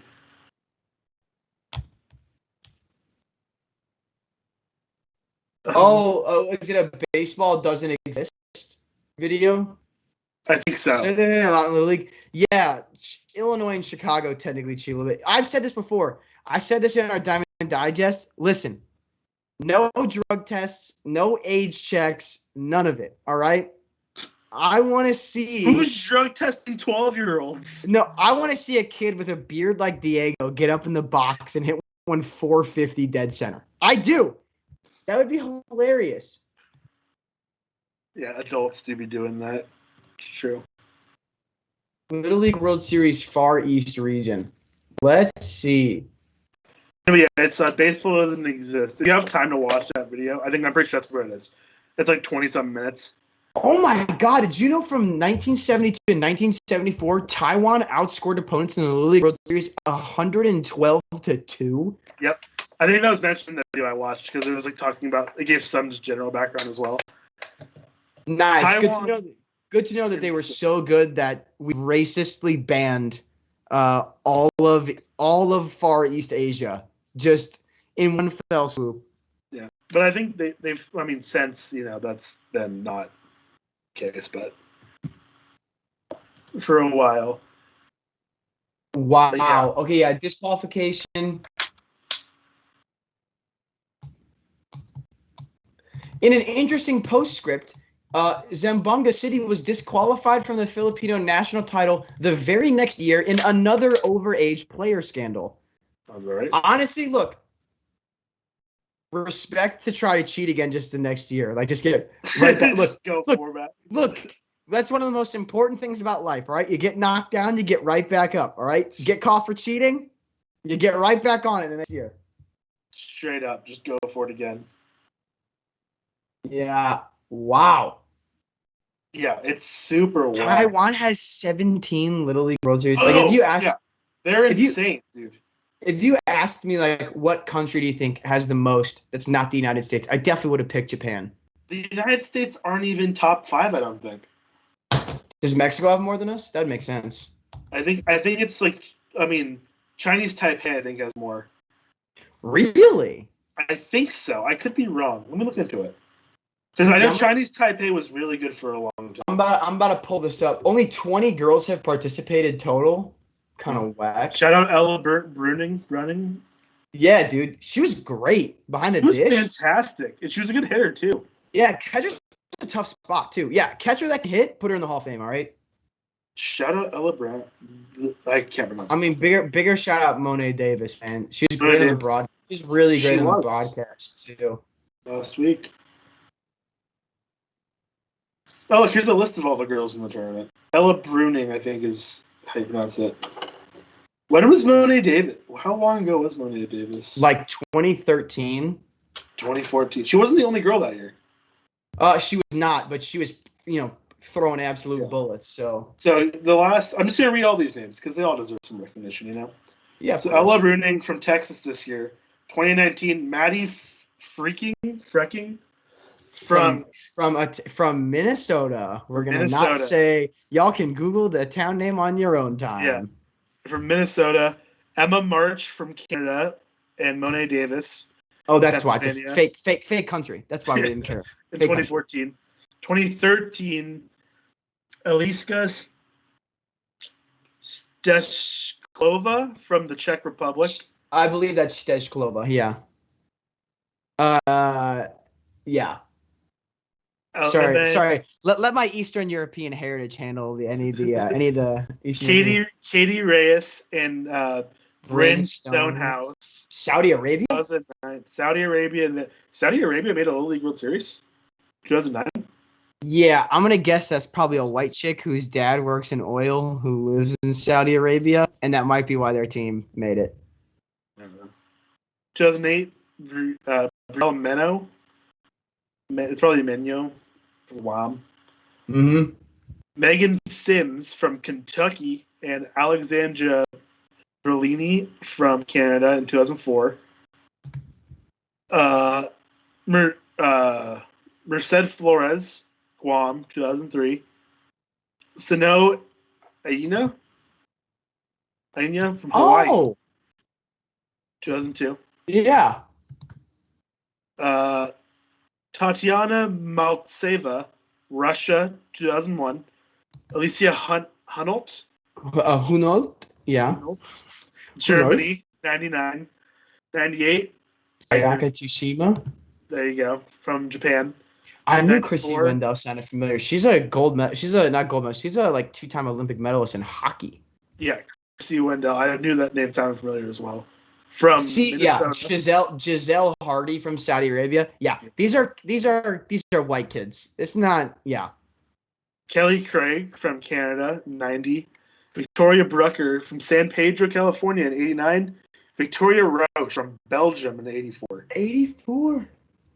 So the first girl in the League World Series was a Belgian girl in 1984, which is kind of crazy.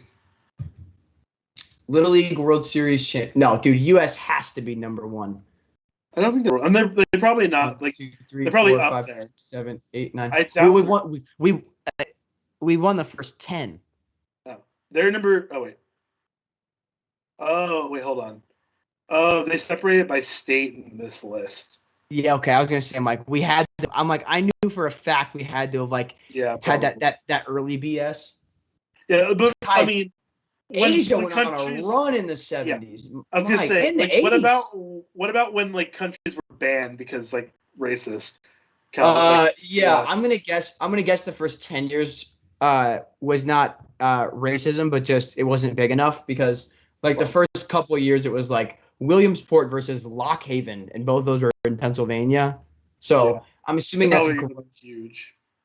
Shout out the teams from Kankakee, Illinois, by the way. I believe Illinois has had, I don't think we've ever won, but I think we've gotten second place 5 times, which kind of sucks.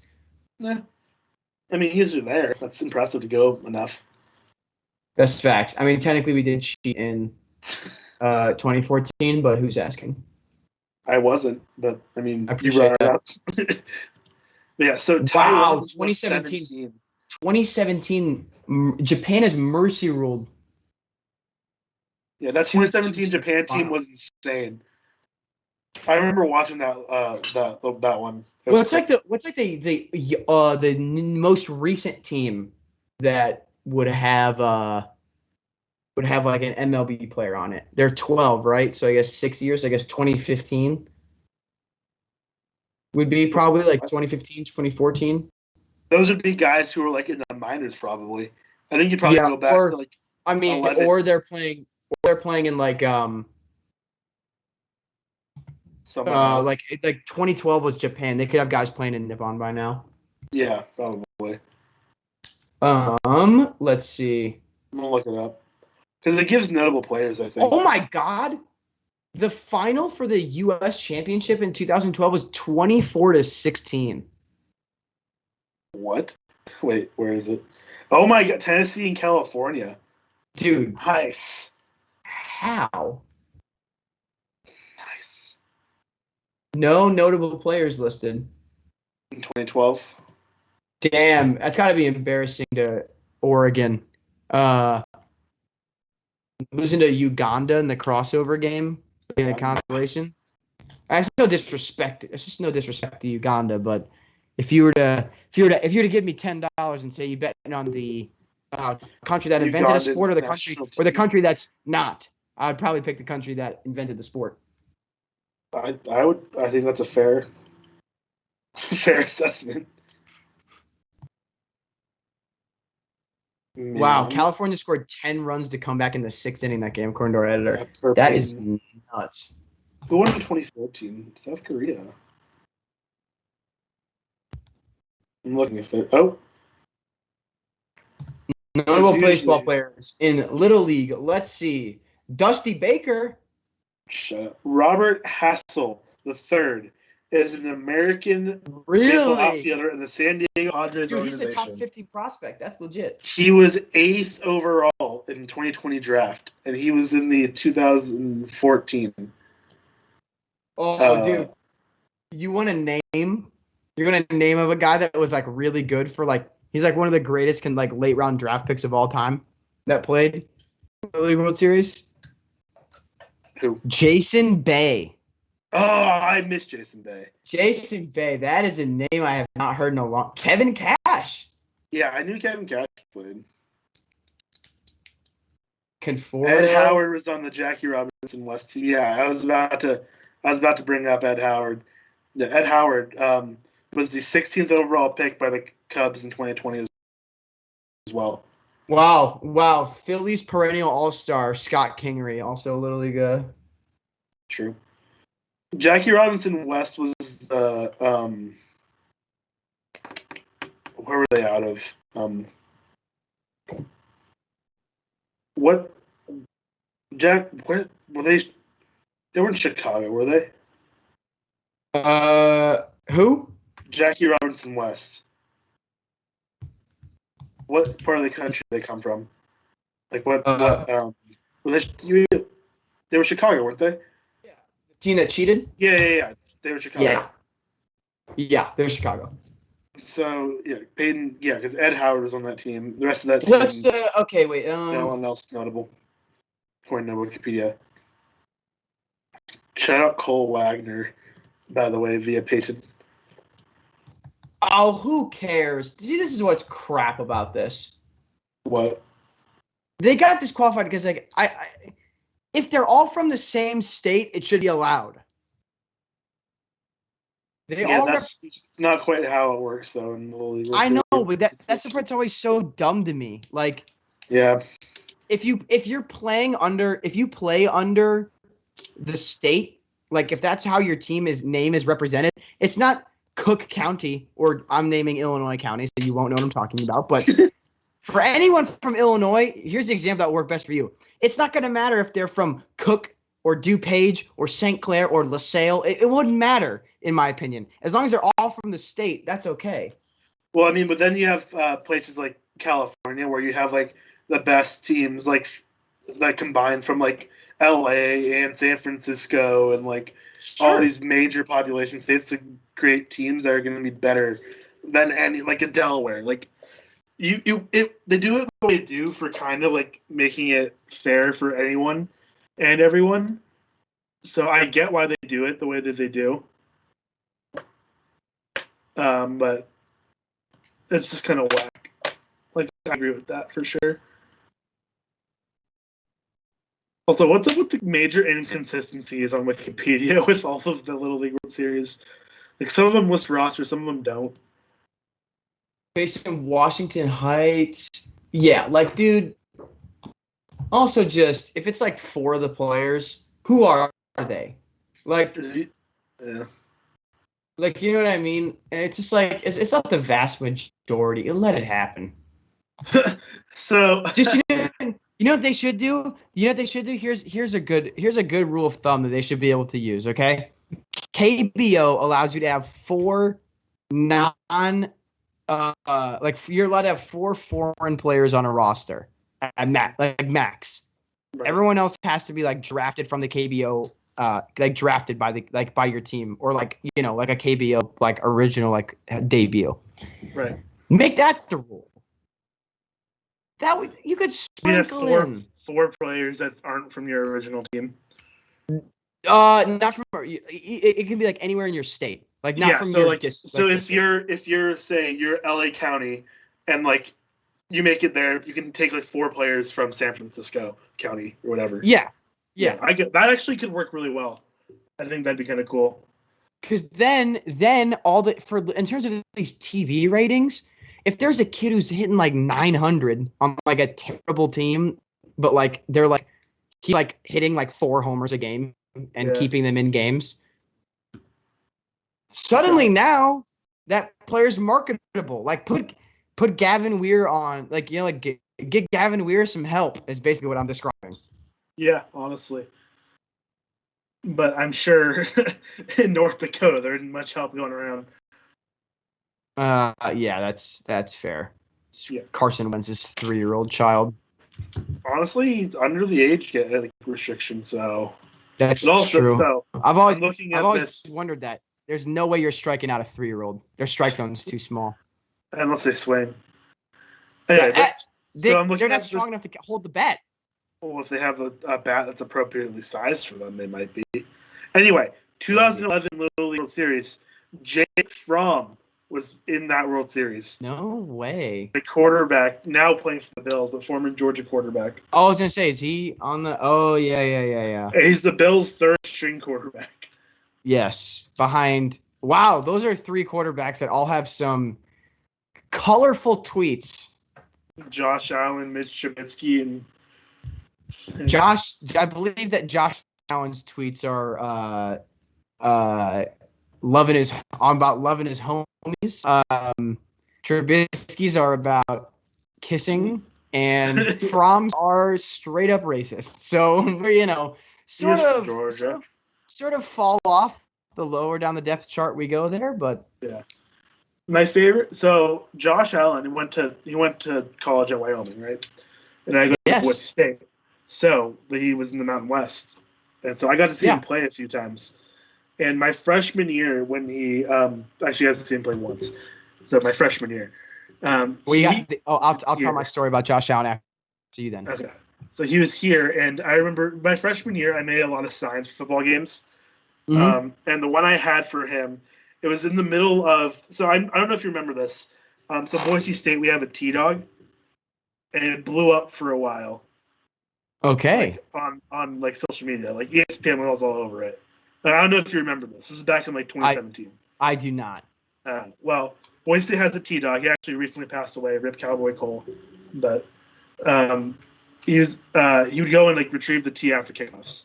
That was his job. He was very good at it. Got it.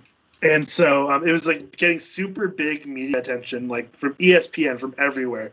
So my sign said, our dog is more relevant than your school. Like, because it was Wyoming. It was, yeah. Because it was just objective. It was also like snowing because it was like mid-November. There you go. Or like late November. So I'm like, as a picture of me just holding the sign, and I'm wearing like just like beanie, just sweatshirts, like so much like layers. I'm like, good. Still like right here. So my Josh Allen story also has a lot of long-term implications. So I saw Josh Allen play my freshman year, which was Josh Allen's senior year, or whatever his last year at Wyoming was. And admittedly, it's a terrible play, by the way, by Jan Gomes. Yeah. Is it Jan Gomes? Is it not? Yeah, it is. It was Jan Gomes. That means it was Jan Gomes who threw that laser earlier. So yeah. Also adds up. Jan Gomes got a good arm. But so it was my senior year, and the Iowa defense, stingy and underrated as it is, absolutely swallowed Allen. Like Allen was like 11 for 27 for like $150, and like an interception. Like just absolutely ate him alive. Oh, man. Yeah, he knew. Oh, that's brutal. It's a one game. But what makes that cool is that Wyoming game, that was when the wave to the children's hospital was invented. Right. Oh, okay. So was the Josh Allen game. So it's funny that we have this like insane link to like Josh Allen. That was the day that I won an ESPY and a Disney Sportsmanship Award. Was that day? Yeah. Also, I like like Josh Allen. Just for the record, I as a like Josh Allen. quarterback. I had him in fantasy last year, and I fell in love with him. I think As a quarterback, I think he's very good. unreal talent. But I yeah, think no. he's So, the best quarterback I've seen in real life. um, I haven't seen many, to be fair. well, yeah, you gotta remember I go to a Big Ten school, so I see I saw Saquon live. I saw Saquon Barkley. That's probably the best football player I've ever seen play live. I've seen some. I've met a few guys who are now in the NFL, because I'm like insanely like ingrained in like the student section here, or was. So my biggest name is Leighton Vander Esch. He plays linebacker for the Yeah, for Cowboys. He's the first round pick. boys. Yeah, I met him. He's a cool guy. Very humble, very like soft spoken. He's a He cool wears guy. the old school Mhm. thing here when he The plays too. neck, Yeah. the neck backing thing. And then Cedric Wilson, a little lesser known name, also plays for the Cowboys, but like some people know him. It's a funny story about him. Like I met him at a volleyball game my freshman year, because like I said, I was very involved in like our student section, and every freshman year I went to all the volleyball games just because I knew a few of the girls in the team. Plus, like I think volleyball games are an extremely underrated sport to go to because they're just like very energetic and very fun. Everyone's got their underrated sport, dude. You know, the underrated sport Volleyball is fine. field hockey. Shout out the Iowa hockey. women's field hockey team. It's a good program. We get dubs. Shout out, but also shout out Iowa women's volleyball. I just met a girl in one of my classes. She's in grad school who plays for the Iowa women's volleyball team. So Also two sports. underrated gymnastics. Oh, duh, my sister did gymnastics all throughout high school, man. That's not even underrated for me. I'm all about it, man. We're gonna talk Sean Johnson. We're gonna talk Nastia Lukin. Like, don't even get me started. I will dive into the women's team. Yeah, my freshman year, there was a girl in my chem. She was my chem lab partner. Mhm. No, physics lab partner. She was on the gymnastics team, and I'm like, cool. And then like I'd see her around campus and stuff. We'd talk a little bit, and then it'd be cool. She was really cool. She's super nice. She's got a year left here, because she got an extra year of eligibility because COVID. So Nice. she took it, Nice. and she's just why wouldn't you? Yeah, she's doing gymnastics, and plus she's also super impressive to be a student athlete. She's also majoring in chemistry. Yeah, that's a tough major. Whack. Chemistry is a tough major. That's I underrated. chemistry, and I'm not a student athlete. Like I was a chemistry major my freshman year, and then I switched to math. But granted, didn't get a ton easier. But Hey, like, and look where you are now. It's true. It's true. But yeah. Anyway, where did we start with? Oh yeah, Cedric Wilson. I was at a volleyball game, and like there weren't a ton of people there, and I was a little bit farther back. Like I was in the student section, and a bunch of the football players come in, like 3 or 4 of them, and they come and stand right next to me because there's open spots next to me, and like a big play happens. And like he turns to me, he's like, "Yo, what just happened?" So I explained to him what happened. He's like, "Thanks, dog." Gave me a fist bump, and the 4 of them left. They were there for 5 minutes. Wow, nice. No, my only What? my random bonding experience is Chauncey Golston, who just got drafted. He's in a same major as me in college, and we're sitting next to each other in class. And he was talking about like why he wanted to be like it was just talking about like why he's in like American studies and like American that kind of stuff. We were talking about like sports, and he's like, I play football. The professor was like, "Oh, who's your favorite football player?" He's like, "I really like Madden 06." He's like, "It's Madden 06." He's like, they had that running back on like the Seahawks or whatever, and I was like, "Oh, Sean Alexander," like just random. Like random nerd like me, just like I just like ran my mouth like, oh yeah, like, yeah. And he was like, yeah, he's like, hell yeah, dude, I love Sean Alexander. And so ended up, yeah, I had like 5 classes with him over the next 2 years, and now he's, yeah, like just you know what I mean, like that's just that random like you know a name. Where is he at right now? I know he got drafted. Like Cedric Wilson, he is a wide receiver for the Cowboys. He's drafted a few years ago, and ever since, I want to get a Wilson jersey. I have a Vander Esch. There you go. Yeah. Chauncey went round 3 to the boys. He's on the Cowboys too. What's his last name? Golston. Golston. Huh. He's from Scott Bentley's own Detroit, Michigan. This year? 2021 draft? 2021 draft, round 3, pick 84. Okay, that's probably why I haven't watched enough of the preseason to actually recognize. He had 9 sacks in I 8 remember him getting games drafted last year. Yeah. I don't. Good ball player. We'll see. We'll see if he'll probably crack the roster. I'd imagine he would.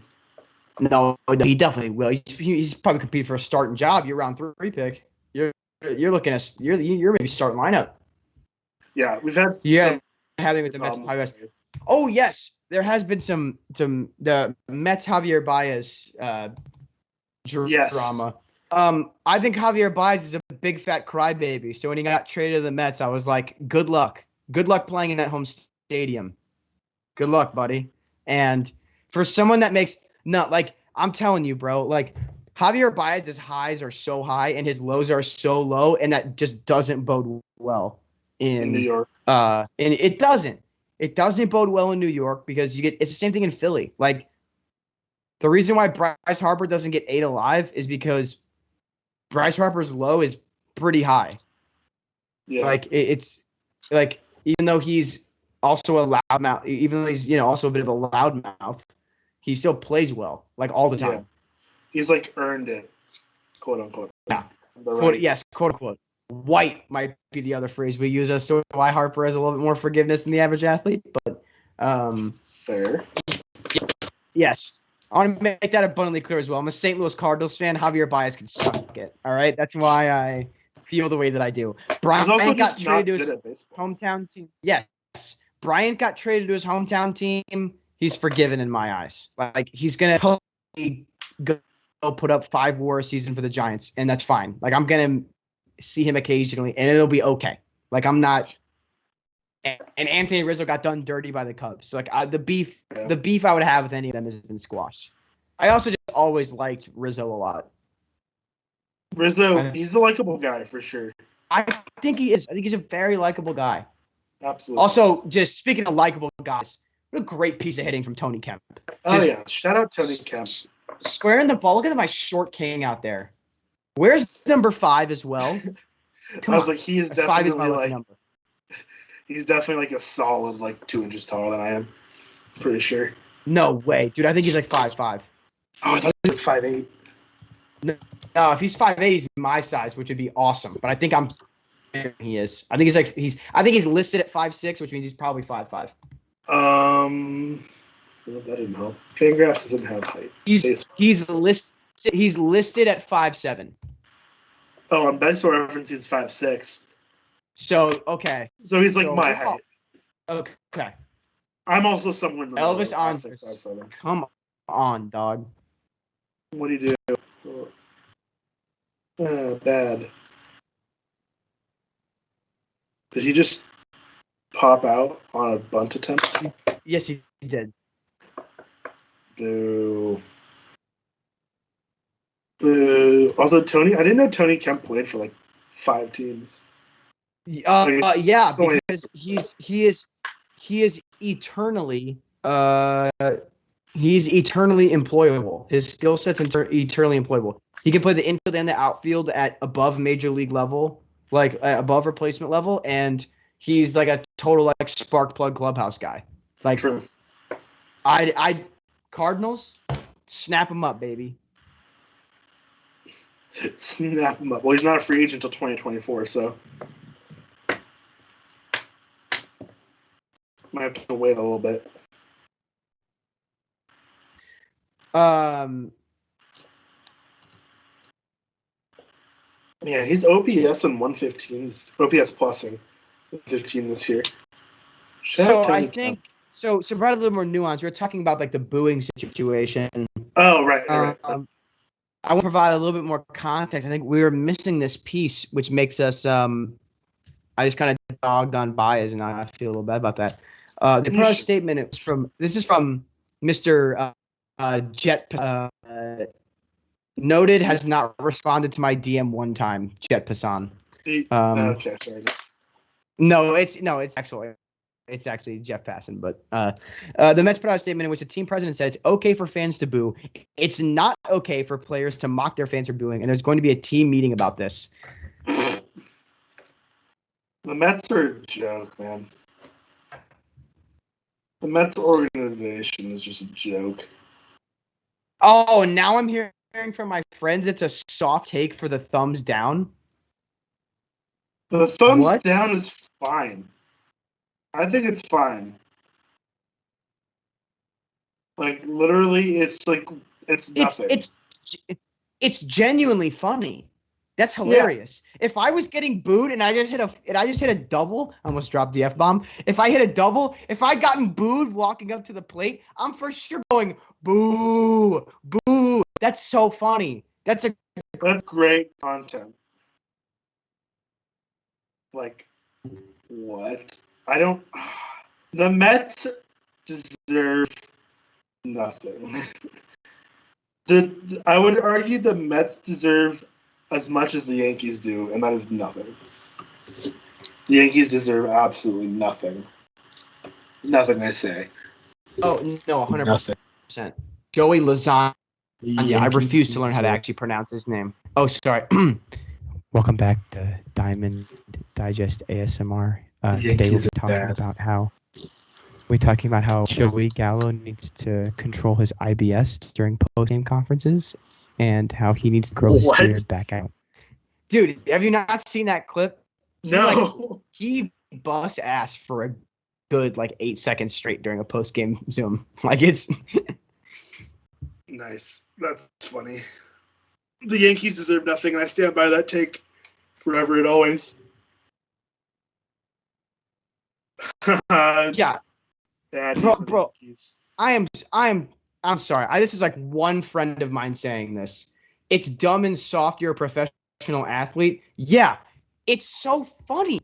It's funny. Booing fans is hilarious. That clip of LeBron where someone yells, "LeBron, you're a big crybaby," and then he goes, "Wah, wah." That's so funny. It's good. It's engaging with fans. Yes. Exactly. Fan engagement is 99% of the time a good thing. Yeah. The Mets are, the Mets are Metsing. That's just what it is.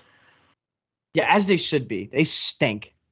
They do. I said this. I said the Mets are the best, in my humble opinion. Mets are the best organization in all of professional sports at getting in their own way. The Giants and Cardinals have a knack of the moniker of and they just find a way to get it done. Right. The Mets find a way to not get it done. They find a way to mess it up. Year. Acquire a top 5 shortstop in MLB, have him blow all year long. Michael Conforto in a contract year. His advanced metrics and traditional stats suggested that he was improving every single year. We're going to have him stink this year as well. Oh, we're going to have Jacob deGrom be the best pitcher maybe in MLB history for 3 months, and then he'll miss the rest of the season. That's not really their fault. No, I know, but that's what I'm saying. They definitely mishandled him, I think, when he's coming back, though. Oh, deGrom 100%. But I'm just talking that happens to the Mets every single year. They just have that knack for the Conforto. It's not his fault. Oh yeah, this guy should be solid for us. Yeah, it's actually going to be terrible. It's that type of energy. Pilar has been terrible for them. It's just all that kind of stuff. Mm-hmm. Yeah, and then you have teams like the Braves who go out and acquire guys who just produce. Their acquisitions. Yes. Deadline, Soler has been producing. Rodriguez has been really good. We knew Rodriguez was going to be good at the deadline no matter who got him. It's a shame the Braves were who got him. Yeah. Ugh. Sad. I think the only possibility Rodriguez would have been bad is if he would have went to the Mets. Honestly. Yeah, exactly. That's what I'm talking about. It's just the Mets' luck. They would have acquired Rich Rodriguez, and he would have had a 6.9 ERA for them. Nice. Nice. Yeah, I didn't even mean to do that. But I almost said 6.09, and then I was like, why am I getting that specific, Carson? Yeah. I had that whole thought line in my brain, and then there you go. Yeah, he'd have you could even say it's a 6 ERA. But Yeah, no, I had to include that little extra. Speaking of 6 ERAs, let's check on how Matt Harvey's doing. not good. Largest K rate decline. Tommy Edman, third in baseball. Yeah, that's great. He's still hitting like 250. So, batting average is bad. It's Tommy Edman. We know he's not going to hit for home runs. He has to hit 300 in order to be a good player. So, And he's not. I don't think so. He's been getting hot last week or so. Actually, I'm gonna look that up. Still shambolic that we didn't retain Colton Wong, but you know. It really is. It do be shambolic. Let's get rid of a cheap fan favorite who's 110 OPS plus hitter. Totally.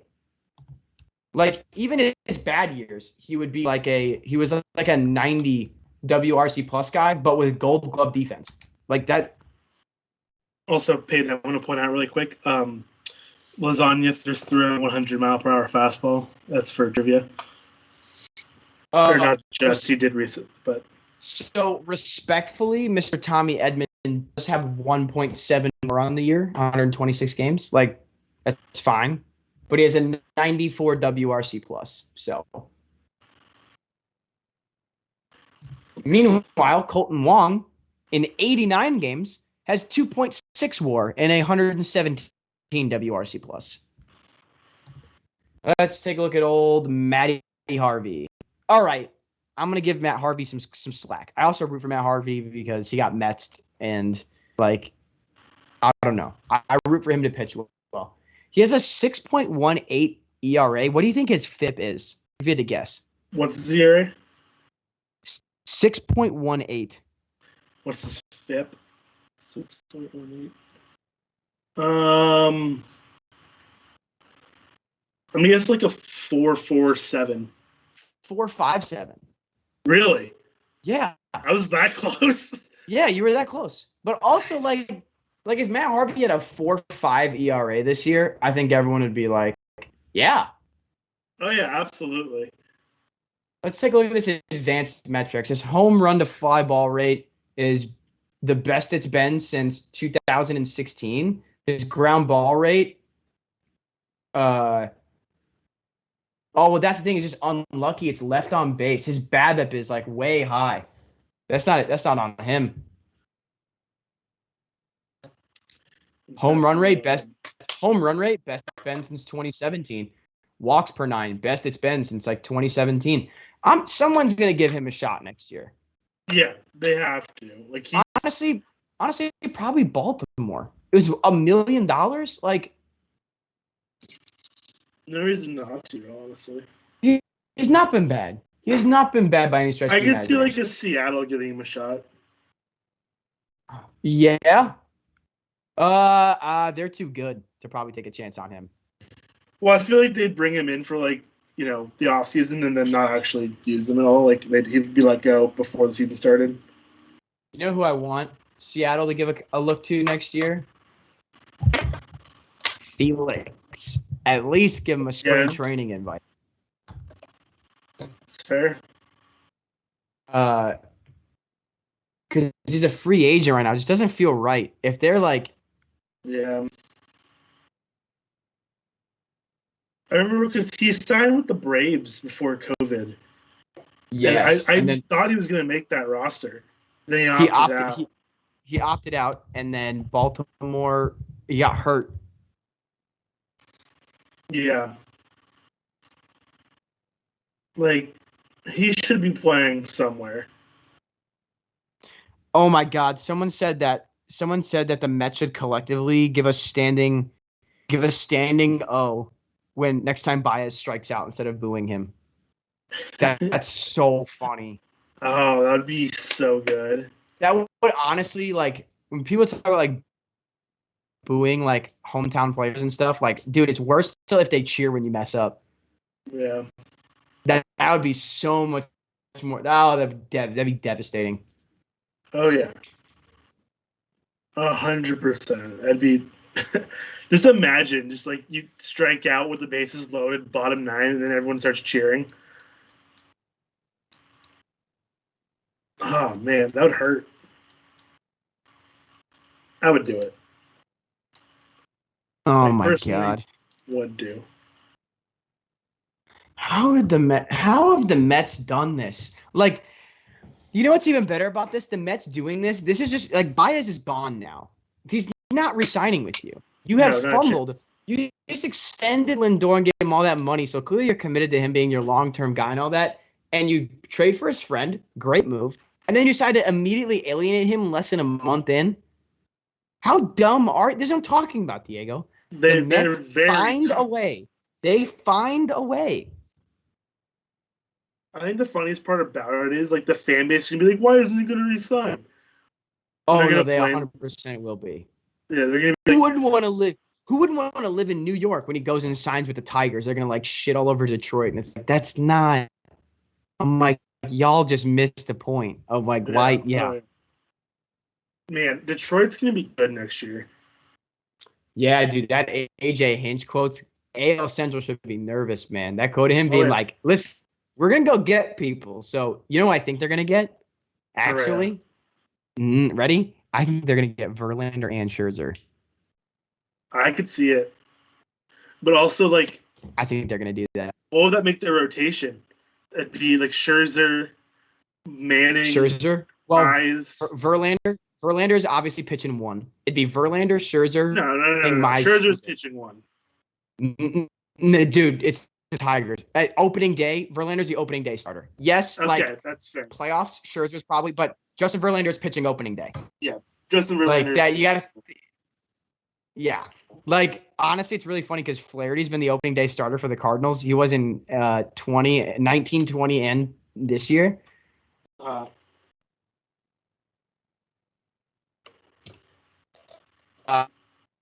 Probably. Oh, you definitely just cut out for me, so I didn't hear a single thing you just said. I was saying in the same way that like Wainwright is probably the Cardinals' opening day starter next year, so he's technically the one. Yeah, you know, yeah. It's gonna be that type of energy. But yeah, I don't think the Giants have had a repeat once in the Bumgarner left. It's not, well, Cueto was hurt to start the year, right? I was gonna say I would have assumed they would have started Cueto if he was healthy. Gausman was the starter this last year. They'll probably start on opening day again if they keep him. Yeah, I think so. Let's see. Tigers starting pitching. Because Matt Boyd. They have Mize, Manning, and Skubal, Turnbull. He's done. He's a free agent. Is he? Yeah. I feel like we need Scott. So we need Scott here. I'm pretty sure Turnbull's done, right? I don't think you realize that he's just been there for that long. Oh, wow. This is 2018. What? Yeah. He's arbitration eligible. He's a free agent in 2025. Yeah. I thought who am I confused? I think I'm confusing. Yeah, who are you thinking? Spencer Turnbull combined. Who are you thinking of? Who? You keep cutting it out for me. Oh, I thought you're messing with me. Matthew Boyd. Okay, yeah. Who actually is a free agent this year. Yeah, Matthew Boyd. Wait, what? Boyd is ARB eligible? He debuted in 2015. Really? He's a free agent in 2023. He's 30. Yeah, I'm definitely trading Turnbull or trading Boyd in the offseason. Turnbull, he's on the 60-day, right? Yeah, he had Tommy John, I'm pretty sure. Yeah, dude. I'd keep Scherzer. I would rather have Scherzer and Verlander. You could trade those two for bullpen arms. Turnbull?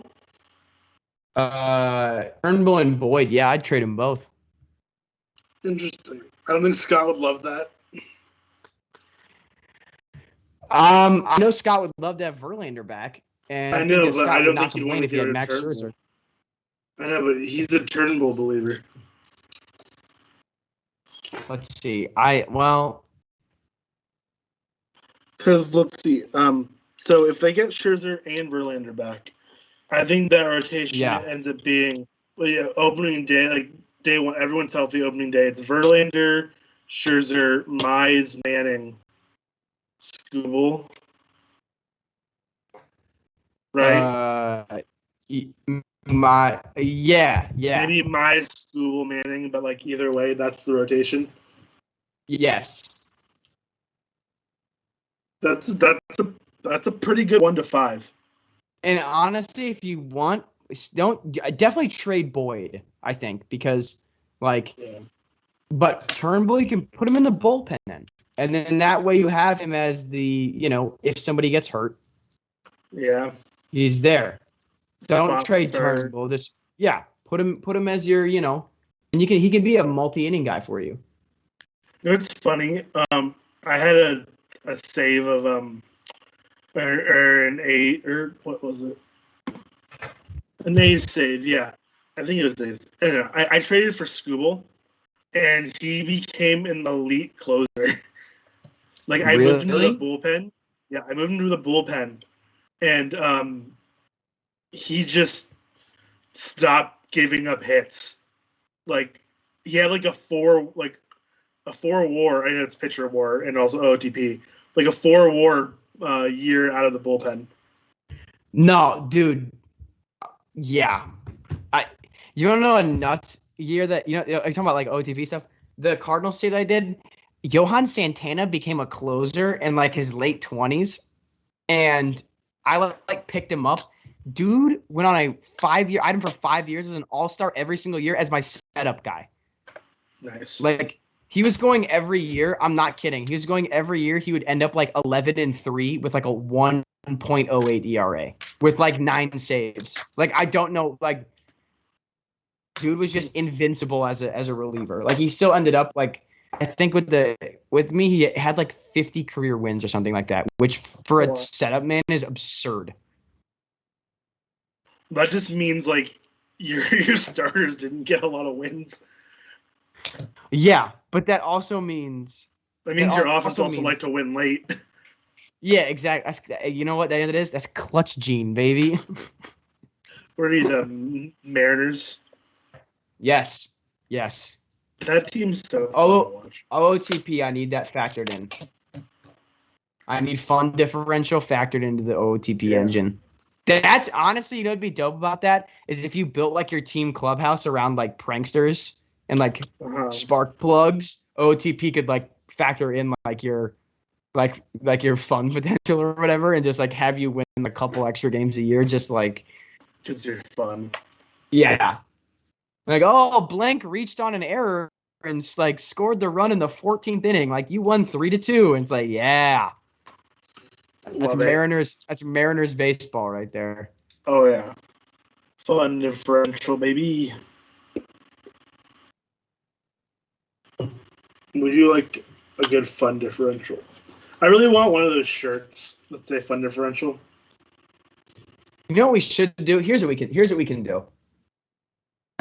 Let's do a little game right now, Diego. You now have a discussion as to whether or not you think teams have a positive or negative fun differential. And here are the factors we can take into consideration here, okay? We'll take into team record, players on the team, and also like team history. You know what I'm saying? Okay.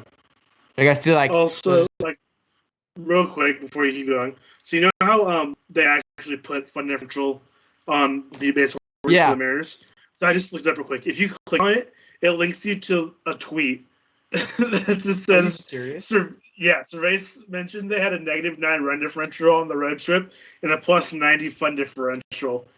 It's just that. Oh man, I love that. If you click fun differential on 2021 Seattle Mariners, it links you to that tweet.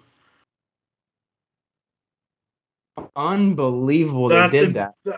I love Baseball Reference. BREF does good stuff. They do. Anyway, so fun differential, what are we basing off of? But I think the 3 factors we can use are team record, guys that are on the team, and like team history. So like if it's a team that is historically not good that's having a good year, then obviously they're more likely to have a positive. Yes. Oh, The I Mariners assume. clearly lead the league in fun differential. Yes, BREF lists them as the league leaders. I think that we can knock off. We can start with the AL East. I think the Rays, easy positive fun differential. I think they're probably like plus 40. Yeah, okay. I'd say plus 40. Yankees, negative fun differential. It's not fun. Eternally no one negative. likes. No one likes Eternally that. negative. Like literally Eternally impossible to ever have a positive fun differential.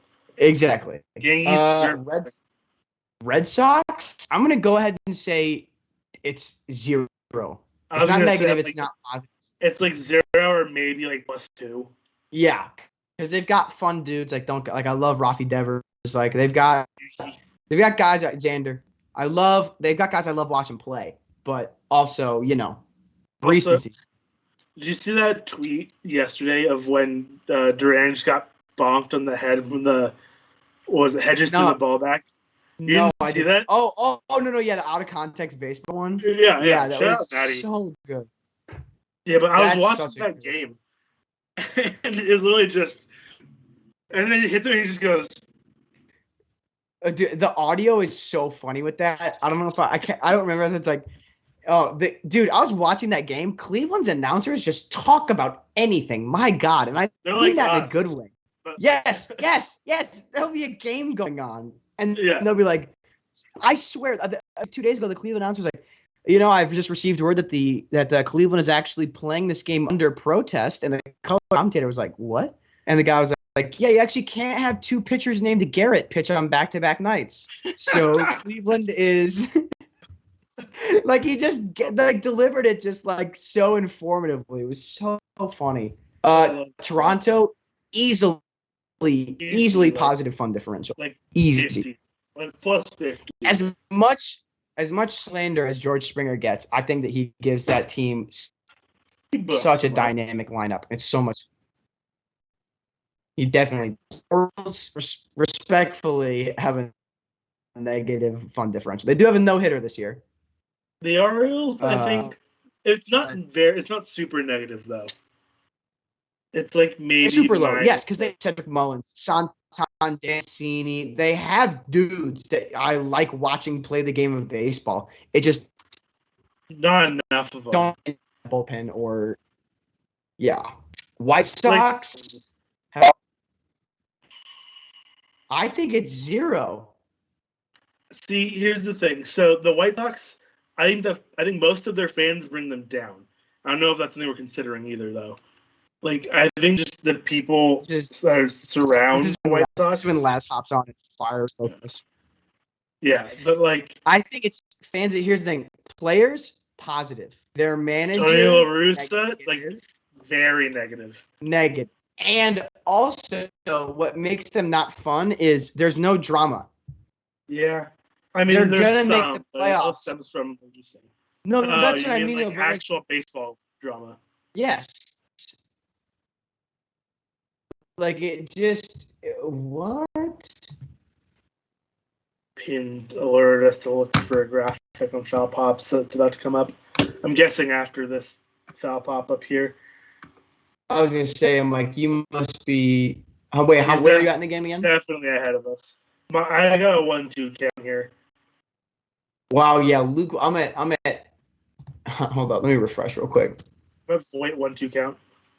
I had Voit at like 1-1. Yeah, here it is. So the foul pop outs at that the Coliseum, 134. Most of them will be 41 caught by Matt Olson, 38 caught by Matt Chapman, both leading for first and third baseman. Like, we're not surprised. The A's. Okay, you know what? Nasty kid. Luke Voit, throw your bat, coward. What are you talking about? Okay, what are you so about now to say? You're ahead of me. Okay. I want to see the K and then I'll refresh. Watch Luke Voit cry like a baby. Guerrero makes him look foolish with this pitch. Look at him. Man, throws his bat multiple times. Coward. Ring Central Coliseum, Chris. Oh boy, that was nasty. Oh yeah, Voigt's pissed. Voit looks like The most New Yorker that you'll find in an Italian deli I've ever seen. Luke Voigt looks like the kid that was just bigger than everyone and weighed more than everyone, so he was better at sports in elementary school. That's what Luke Voigt looks like as an adult. Mm-hmm. He also looks like he could just be a deli shop owner in New York. That's true. Yeah, I can hear Luke Voigt yelling in like bad New York Italian. Hey, hey. You want a sandwich? What kind of sandwich you want? Yeah, exactly. Pastrami, I think White Sox are neutral. They're neutral in terms of fun differential. Don't get me wrong. I love Timmy Anderson to death. Absolutely. But good for the game. Very good for the game. Cleveland, I'll say neutral. Really?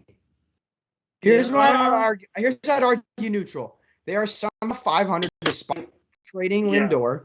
J-Ram, I love. Their pitching is very good. They rebranded the team, so they're going to get a little bit of a new paint job in the offseason. Not a very distinct. Not a good one. New. Actually, it's not a paint job at all. Actually, the colors are the same. Still a little bit of a cover up. Yeah, I say neutral. I'd say I think you're right. I think neutral for sure because J-Ram, Tristan McKenzie's done a lot of fun things. Oh my God, yeah. Oh my God, love just the way he looks.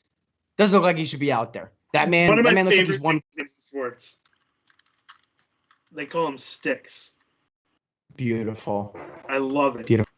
Dude, nothing beats Carl Edwards Jr. though, the Hamburglar. Come on, man. That one is so fire. That is the most fire nickname in baseball. I'm so upset I'm not a player with Tigers definitely positive. 100% positive. Miggy's on milestone watch, which makes every game worth it because anytime he does literally anything, it's he's one step closer to the next great milestone.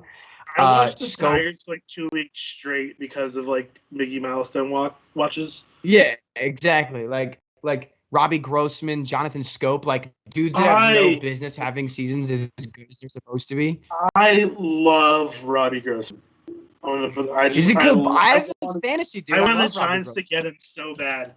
I remember you talking about that. Who I did that Twitter space. I mean, I'm more than ecstatic we ended up with Chris Bryant, but I wanted Robbie Grossman.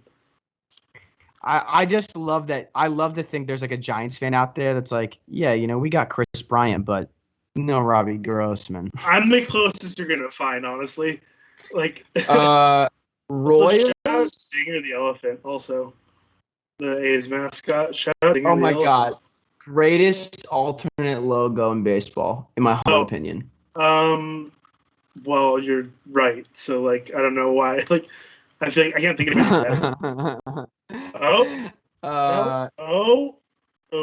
Almost had it. Lowry almost had it. Royals. I'd say they're a positive fun differential because they have players that are fun to watch play. Not by much, but also Bobby Witt electric, and they pay their minor leaguers. So true. We do love that. So I think their organization has earned them enough to be. One thing that I'm very proud of as a Giants fan is that they do take care of their minor leaguers pretty well. The Giants are one of the best organizations that take care of their minor leaguers, and I'm very proud. I've only seen one tweet about in the advocating for minor leaguers Twitter account about Cardinals, and I think it was low A. The showers were just not very clean. Yeah, I saw that. Which I was like, that definitely should be better, guys. They were in a hotel conference room sleeping. They had air mattresses for them, but they were in one gigantic. That was a one-off, though, wasn't it? Yeah, it was just for for that road trip. They apparently had to sleep in a hotel conference center, all in. And I'm like, that's not great. That's kind of high school vibes, but could be worse. Yes. True. Twins. I'd say the Twins maybe have the most negative vibes in all of baseball right now, for sure. It's ridiculous, absolutely. And they're 15 games under 500 on the road. Mm-hmm. Wow. Astros, I don't know. Do you? I don't I'm get giving that. them negative fun differential. Really? Mostly because like, I mean, they're the villains of baseball. Are they though? Yes. The Dodgers are the villains. It's the Dodgers. Didn't blatantly cheat to win a World Series and didn't get punished for it. Yeah, They didn't but admit to blatantly cheating and then are proud of it. Like, dog, I gotta remember I'm a Cardinals fan. Like, I'm very thankful for the Astros getting caught in that cheating scheme because it made our hacking thing way like no one even remembers that. No one even remembers that. I remember The St. Louis Cardinals blatantly hacked. Oh yeah, I forgot. And about also, that. Worst take I've seen is the Astros scandal was good for baseball. It really was. Yeah, no, definitely not good for baseball. It's not the take that I'm saying. The take that I am saying is that the Astros was the take that's previously floated around. Okay. I was trying to make sure. My take is that the Astros cheating was good for the Cardinals because it made us look way better by comparison and completely forgotten about. Which, you know what? Welcome to the hot take hour. Is it cheating if he was still logged into the computer?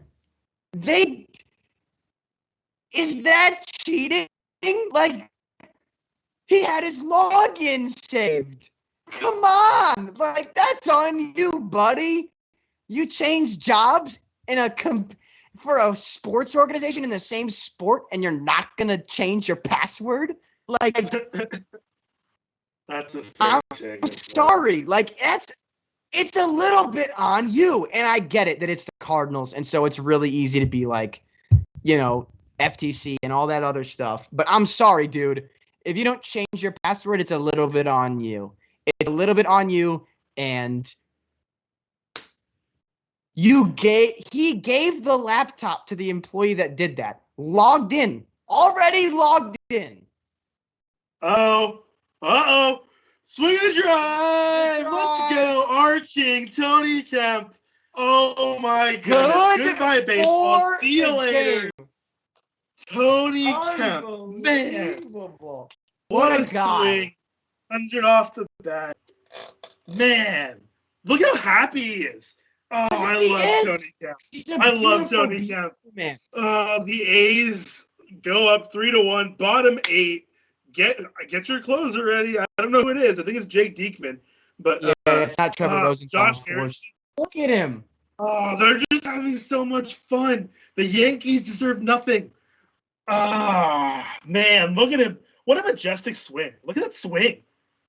Dude, 348, absolute tank. Longest home run I've seen all year. Man, I love Tony Kemp with all my heart. Dude, he has such a smooth swing for a guy that doesn't have a lot of pop. Like you give him 6. If he's half a foot taller and 30 pounds, like he's still just getting hyped in the dugout right now with everyone. Oh, I love it. Elvis Andrus back to back ? I hope. I love Elvis Andrus. Admittedly, Elvis Andrus is super dope. Tony Kemp. I'm so happy about this. These are people that we root for. Starling Marte, interesting head shape, by the way. That's not a. I mean, not A's. Like really. We just not like really, but it's there. It's there. We're like, A's. We just, as you just mentioned, at fun differential, 100%. The only thing that brings them down is their stadium. Yeah, it's so close to being as good as the Mariners. Mariners, like obviously, best in the league. Angels is definitely a negative fun differential. Yeah, absolutely. But barely, just a little bit because of Ohtani. It's negative because they're cap. Andrew Chafin. It's because they don't have Trout or Rendon.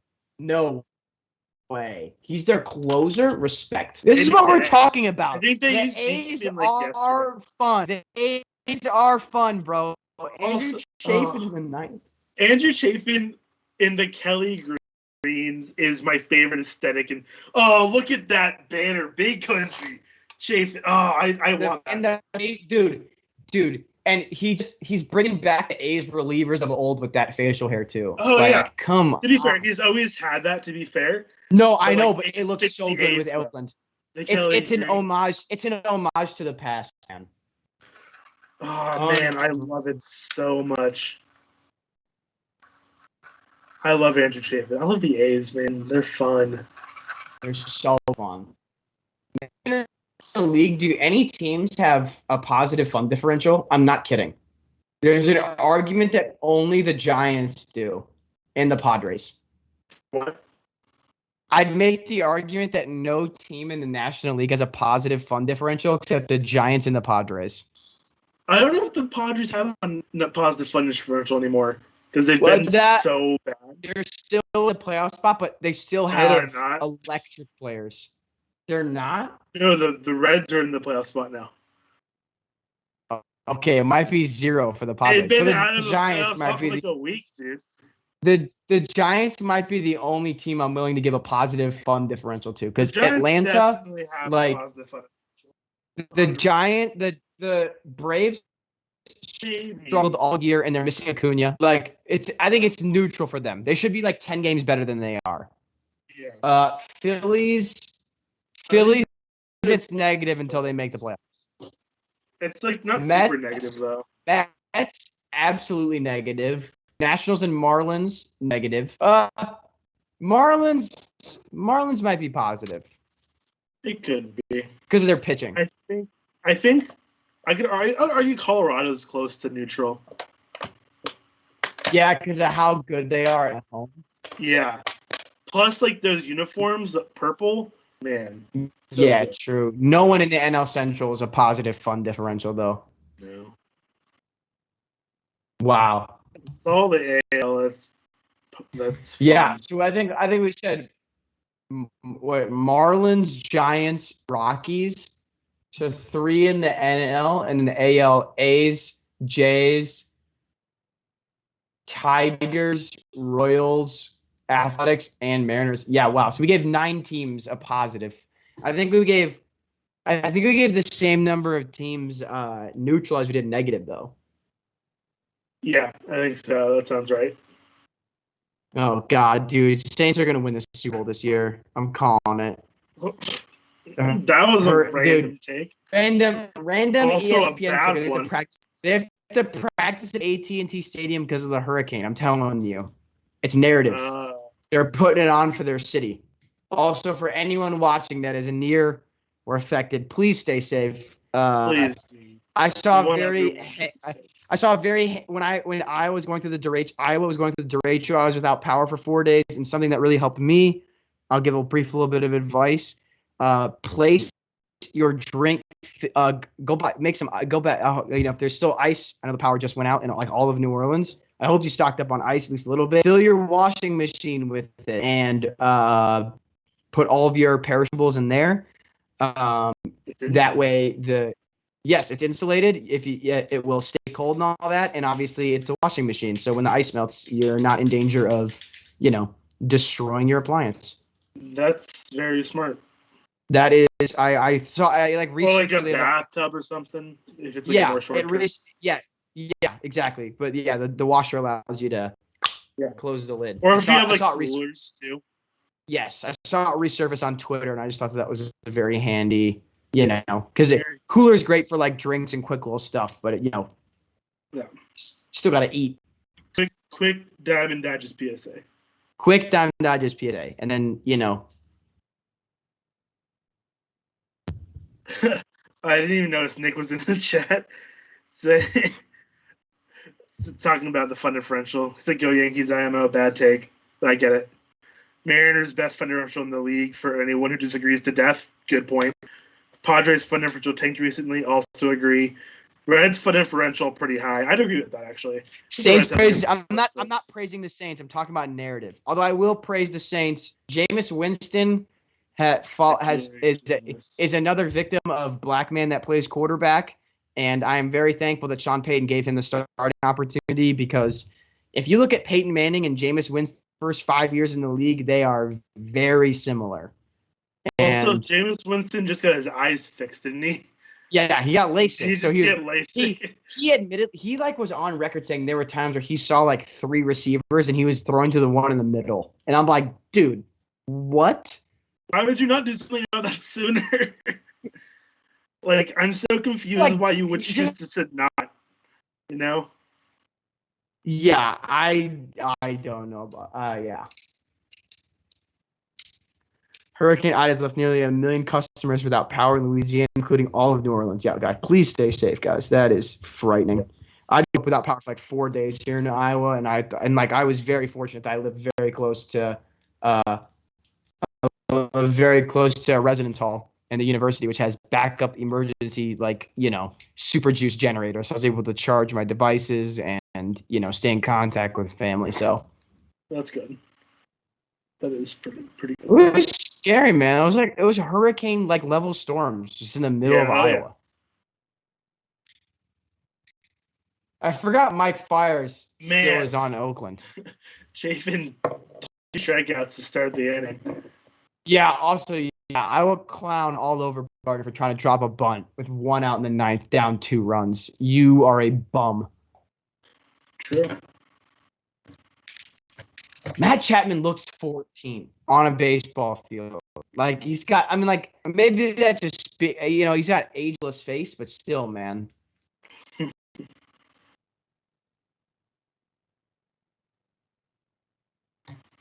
Man, Andrew Chafin, I love that man. I wanted him to be a Giant so bad too. Like the 2 guys I wanted were Grossman and Chafin.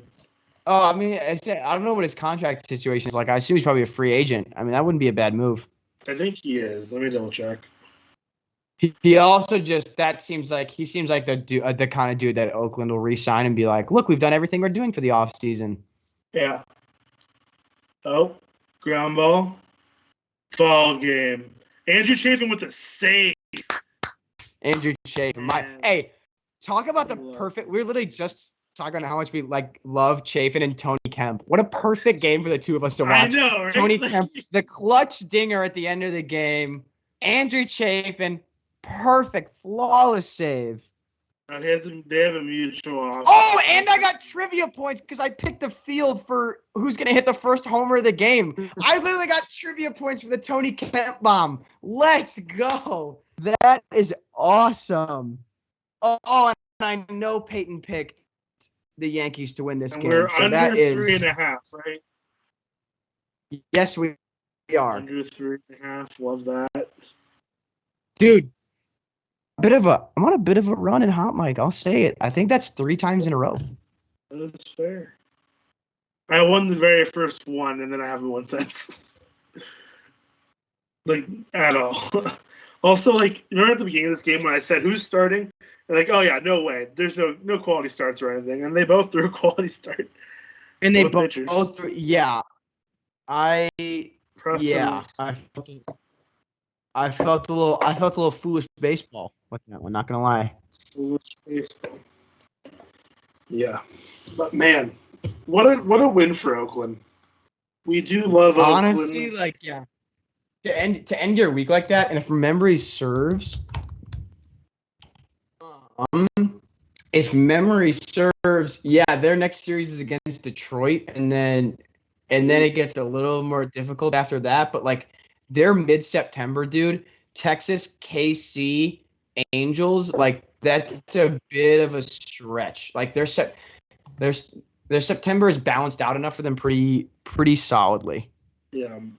You know what's crazy? The Giants' September is it's Milwaukee and the Dodgers at the beginning. Then it's Colorado and the Cubs. Then it's the Padres and the Braves, and then it's the Padres again, and then ending the season, Colorado, Arizona. Very balanced September for the Giants. Peyton, by the way, noted the only person to pick the Yankees winning, and had he swallowed his pride and chosen the better team. Fair. Let us know when it's all updated. I think it might be, but I'm not 100% sure. I'm pretty sure it is. I think it is. I just want to make sure it is. Cardinals fan talking? About what, buddy? About what? Our team is free. If I wouldn't have misread the hardest hit ball question, I think I might have won. You definitely probably would have. I think you're really close behind me. I was Peyton, 25 points behind you. Peyton, how's it feel to know that my team is 3 games over 500 and one solid week could have us with a 4-game lead in the wild card? That's all I gotta say, man. Our margin of error is so much better. My team has the best record in baseball. Yeah, exactly. Yeah. And also, we're not cheaters that pillage all the other small market teams. Okay, when we trade at the deadline, we acquire over the hill trash starters who somehow have like a 3.0 ERA for us. So, haha. You So wish I want to point out, I have 3 baseball teams pennants back here: the A's, the Jays, and the Giants. All positive fun differentials. Oh my God! Yeah, the Jays run differential is nuts. Yeah. Oh my God. J.A. Happ in 28 innings for the Cardinals has a 2.22 ERA. Nice. Oh, look at me! I can be under 500 and have a chance at the playoffs. Hey, are we good with trivia points? Can we finalize that? I just want to make sure. Peyton's just trying to take cheap shots at me before he has to admit that he lost to me in trivia. That's all we're witnessing right here. Peyton can never win in trivia. He writes the questions. I guess there's no trivia. I guess he could have won tonight, but both of my teams and the Giants fans in the chat are angry at this. Anyway, yes, so yeah. Do you want me to, or do you want to take the results? Okay, makes me look way more vain, but I appreciate that. We have our trivia. I did win. But, the hot streak continues. Unlike my St. Louis Cardinals, actually can close out games. Diego, solid second place. Again, probably would have won had he not misread that exit velo question. But again, a very respectful second. Our wonderful showrunner Peyton finishing in third. Callie, a close 4th place. Nate, solid in 5th place, and Nick, just here to have fun. Had a nice time. Put up a goose egg. Here long enough. But you know what? His fun differential is higher than anybody else here. Sure. And with that note, my name is Carson. My wonderful host Diego and I can vouch that both of us will probably be here next Sunday. You may see some more people, but rest assured that at least next Sunday's Dodgers Giants. So I will be on high stress. You will yeah.